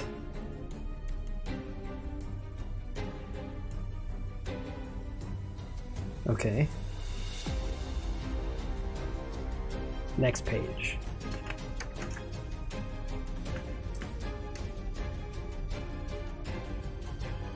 Right, so this little bit on the inside of the arm, we noticed this as well when we were building the arms, has a little, it folds down to unlatch something that allows us to then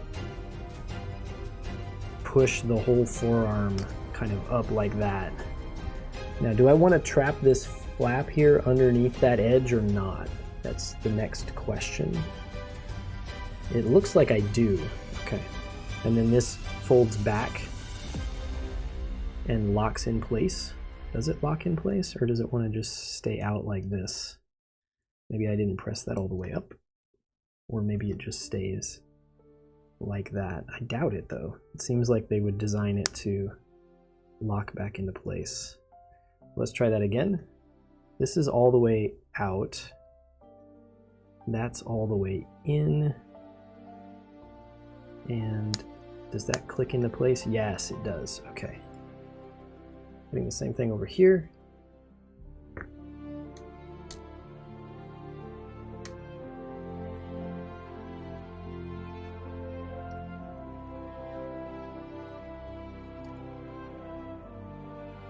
Okay. And then we fold both of these arms forward like this.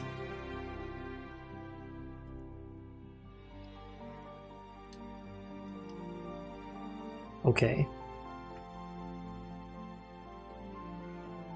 The next step of the instructions, they're actually showing me what to do with the waist without the legs attached.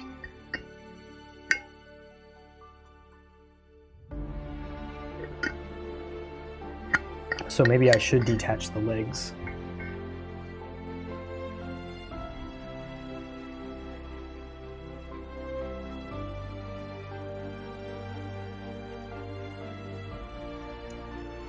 Or maybe I'll just try to look inside here and see. Right, so that tilts forward, I get that. And this then tilts forward this way. No, I should not pull it off. I should just tilt it forward. And then this slides down. Yeah, got it.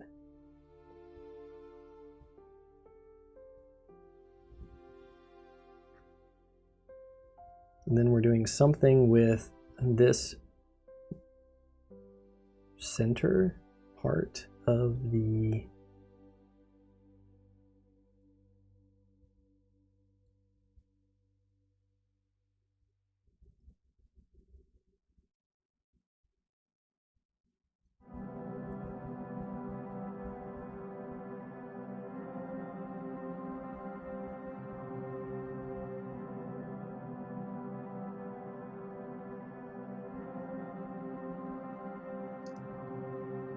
All right, so we're basically just straightening out all of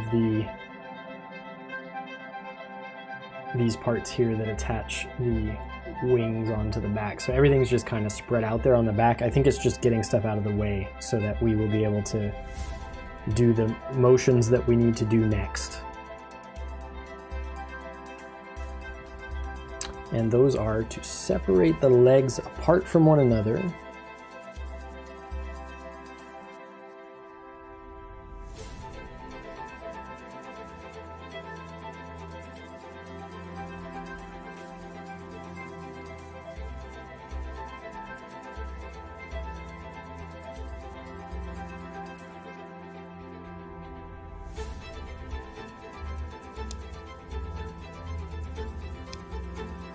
And it wants me to bend the leg forward. I'm so confused. Oh, because there's another rotation point right there. I see.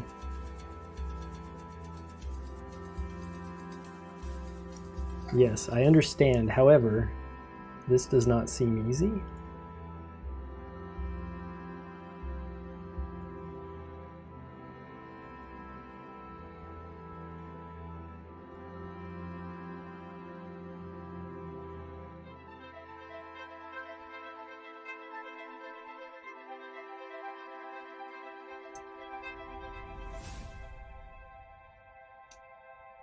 But we can get that leg all the way up like that.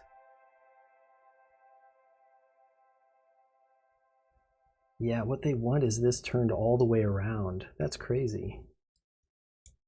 I'm not sure how to do that without having it run into the backpack and stuff. Maybe I can go this way.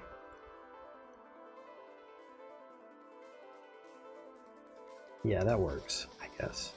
So in the end, you end up with this, like, the hip joint, look how wide his legs are apart from one another now. Yeah. That's what they're after. That's crazy. Alright, see if I can do that on the other side.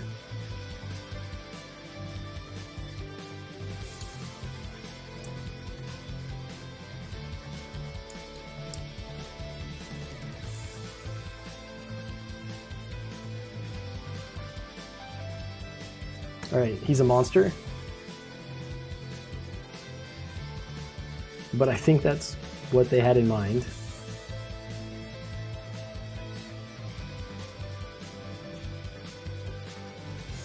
And then we fold these front skirts in like that. Do they latch or anything, or they just, no, they just kind of fold out of the way. Okay. Oh wait, they do latch. I see.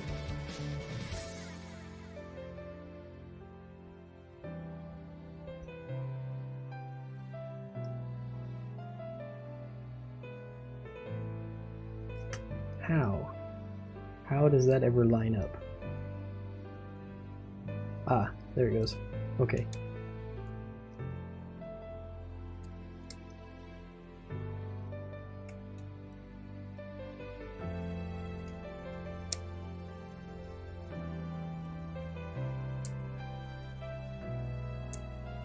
Okay. Next. View from the side. All right. Right, it wants this thing to pivot downward, which I'd kind of already done, so that's fine.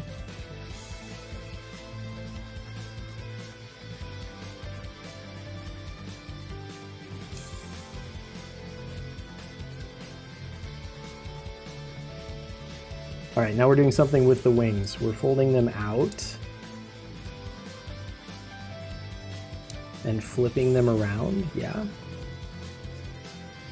All the way around? I believe so.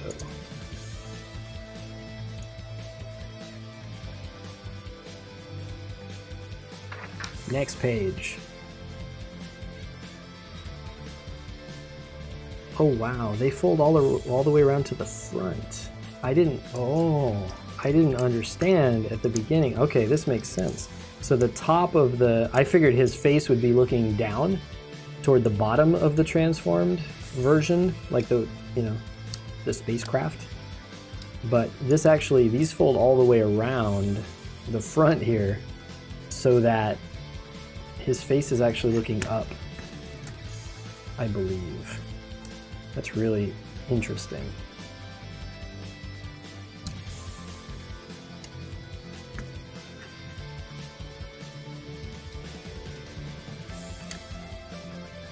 Oh, maybe not. Maybe this is still the bottom. Oh yeah, because these are landing gear. So yeah, he is looking down. Do these latch into somewhere? They slide down like this.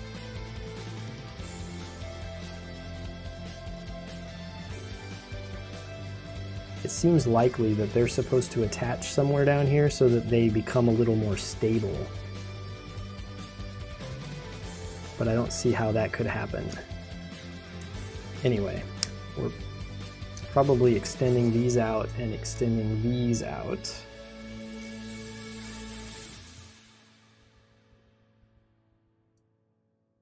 Like so. And then, yeah, I don't know how these are meant to attach and be stable. Like, it does feel like there's probably some little bit somewhere that's supposed to attach in there to make that solid. But I don't see what that is.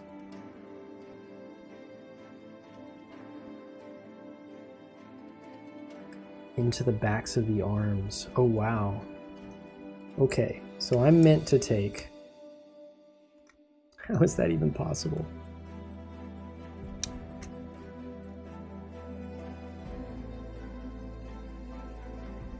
Yeah, so there inside of here, there's a tiny part, which I'm not going to be able to show the camera because well, there's a little gray bit right there, and it actually is meant to attach into these parts on the backs of the arms where the shield attaches, or those grenade launchers.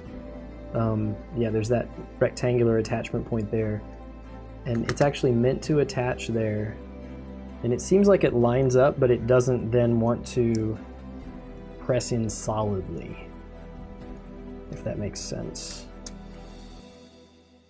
It's close though. Yeah, the legs do look like they want to come up here and attach somewhere, but I don't think we've gotten to that part yet. Now that we've got these folded over, I think they're going to have us flip the thing over. Yeah. So we're going to flip the whole thing over, and we're going to do something here with the legs to try to lock them in place, I believe. So these fold kind of out and down like that. Oh, and spin around.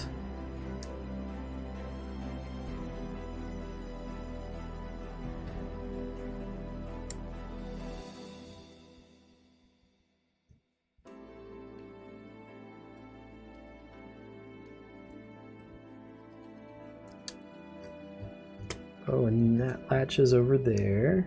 Got it.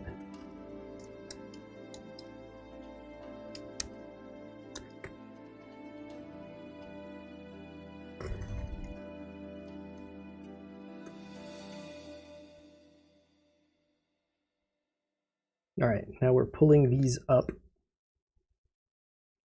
and we're sliding the knee forward. How is that possible?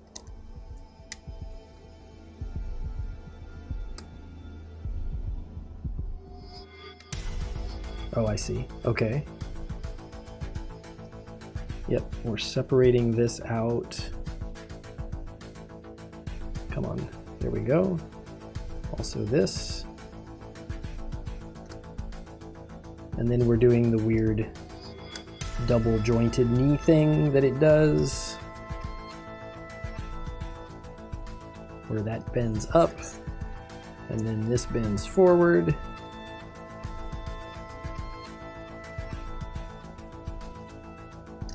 And then this slides forward into that area. It can go even further, I believe. Maybe not. Feels like it wants to sit down in between those. Yeah, I think it does.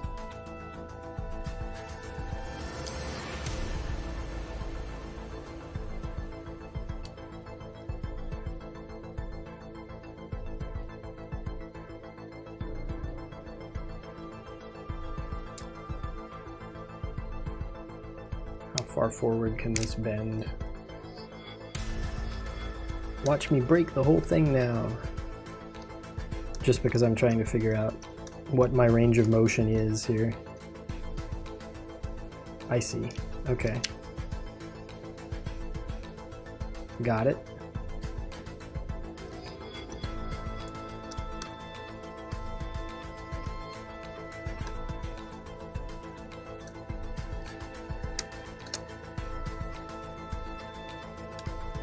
All right, let's do the same thing here. So we do that, we slide the knee forward, which unlocks that joint. It bends back, it bends forward. Way up here like this.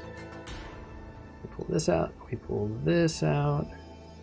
I should also just point the feet while I'm remembering to do that. Yep. That locks in like so.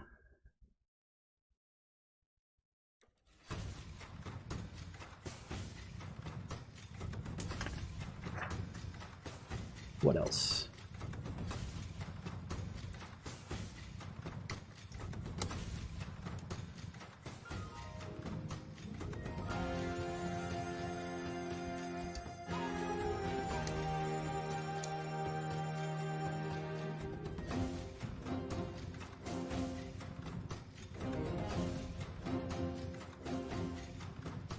All right, now it wants us to do some things with the shield.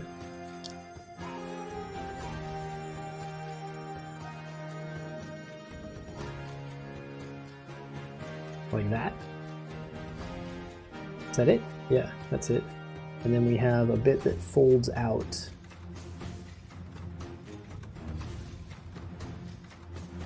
Or folds up, I guess. Yep, this folds up and then folds back. All right, I see. So now here on the bottom, this little tab attaches in there, and this one attaches there. Got it. Hey, that actually worked. Nice. So there's that. Flip it back over. We're doing some weird angle stuff with the waist, in that we want the whole thing to tilt downward like that. Got it.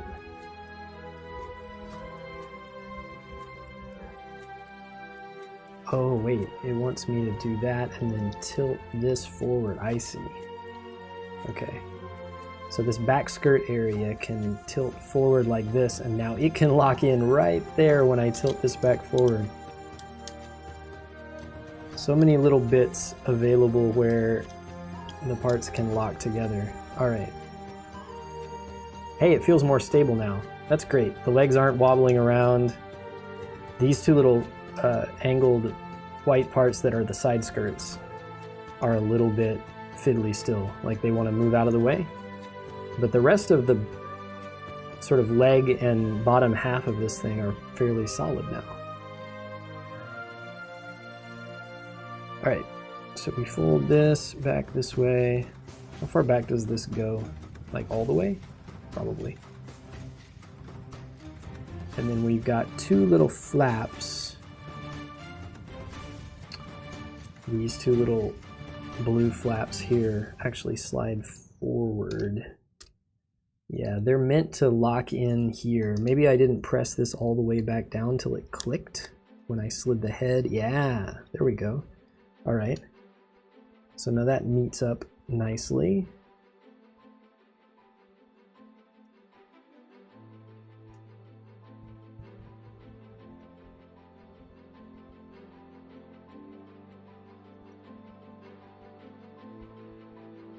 There's a little tab here. I need finer tweezers to get it.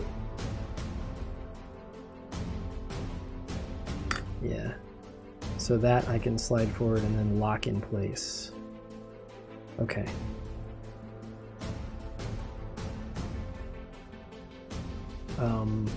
The beam rifle mounts somewhere. We'll have to take it off the hand.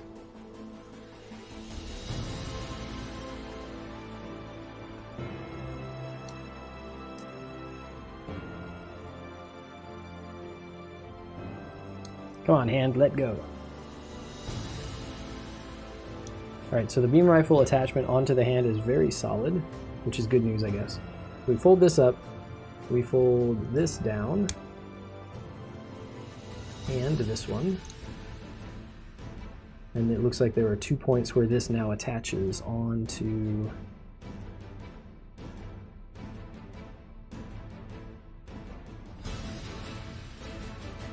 I only see one. There's supposed to be a separated bit here. Maybe I didn't slide that other piece forward far enough yet. Let's see. Do you slide forward even more?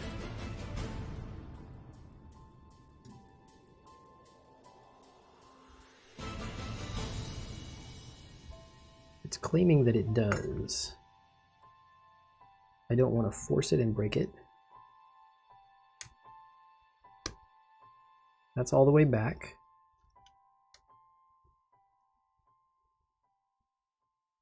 That's all the way forward. So where do you attach? I see. Okay.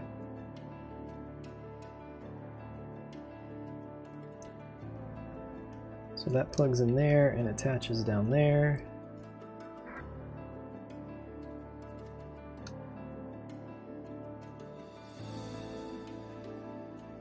Are we done? We're done. Okay. So this is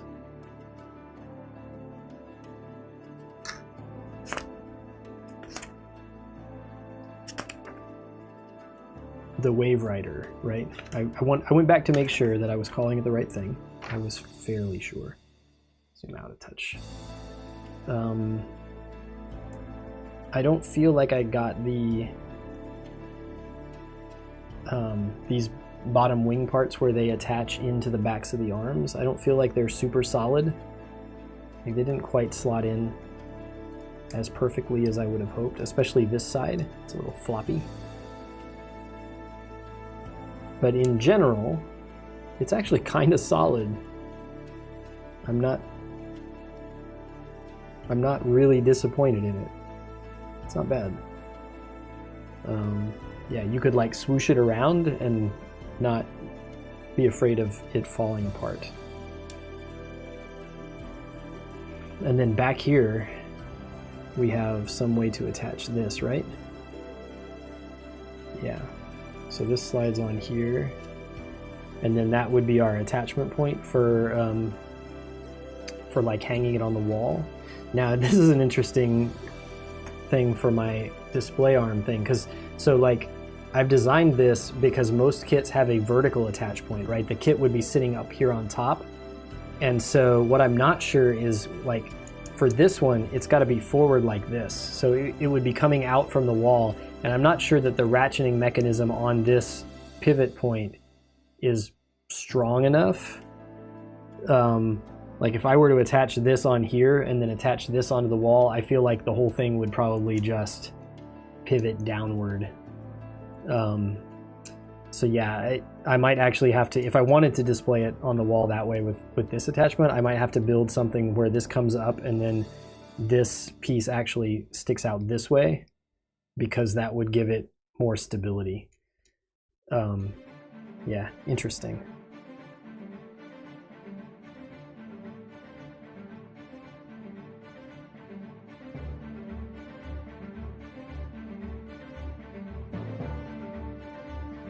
I don't think I want to transform this back right now. However, we never really did get a super good look at it when it was in mobile suit form. Like, we should have taken a look around the kit before I just now tried that transformation. Yeah, hindsight. Oh well. Because yeah, I'm not really feeling to spend the time to transform it back right now. I will have to do so eventually, of course.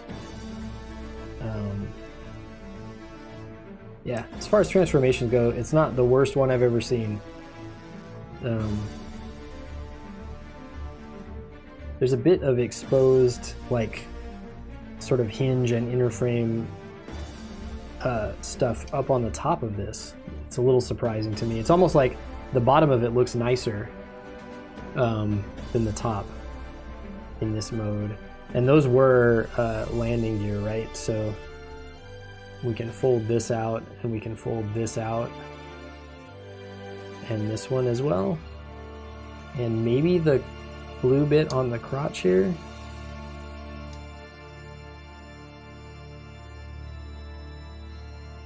Am I excited about the narrative? So the new Ver.Ka that was announced? Not really. I am not a huge fan of that design. I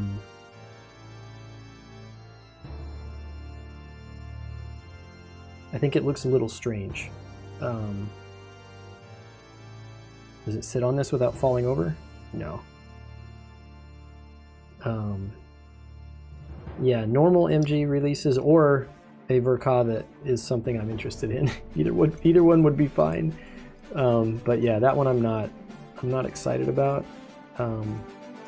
I might get it just because like there aren't very many master grades that get released these days. But I will not do so in an excited way.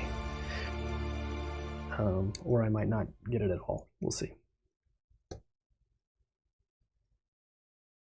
All right, so it is like as you move it around, things kind of shift out of place, and it's not great, but it's not terrible.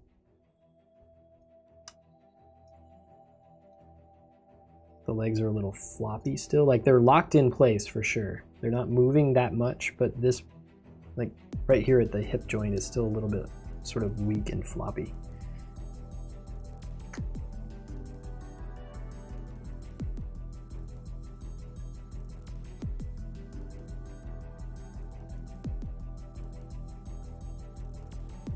Yeah, okay, well, there it is. I'm going to transform it back, not right now, and not on stream, but later sometime I'll transform it back. I'll stick it on this thing. I'll put it up on the wall behind me. Yeah, and it'll live there for a while until I decide what to do with it next.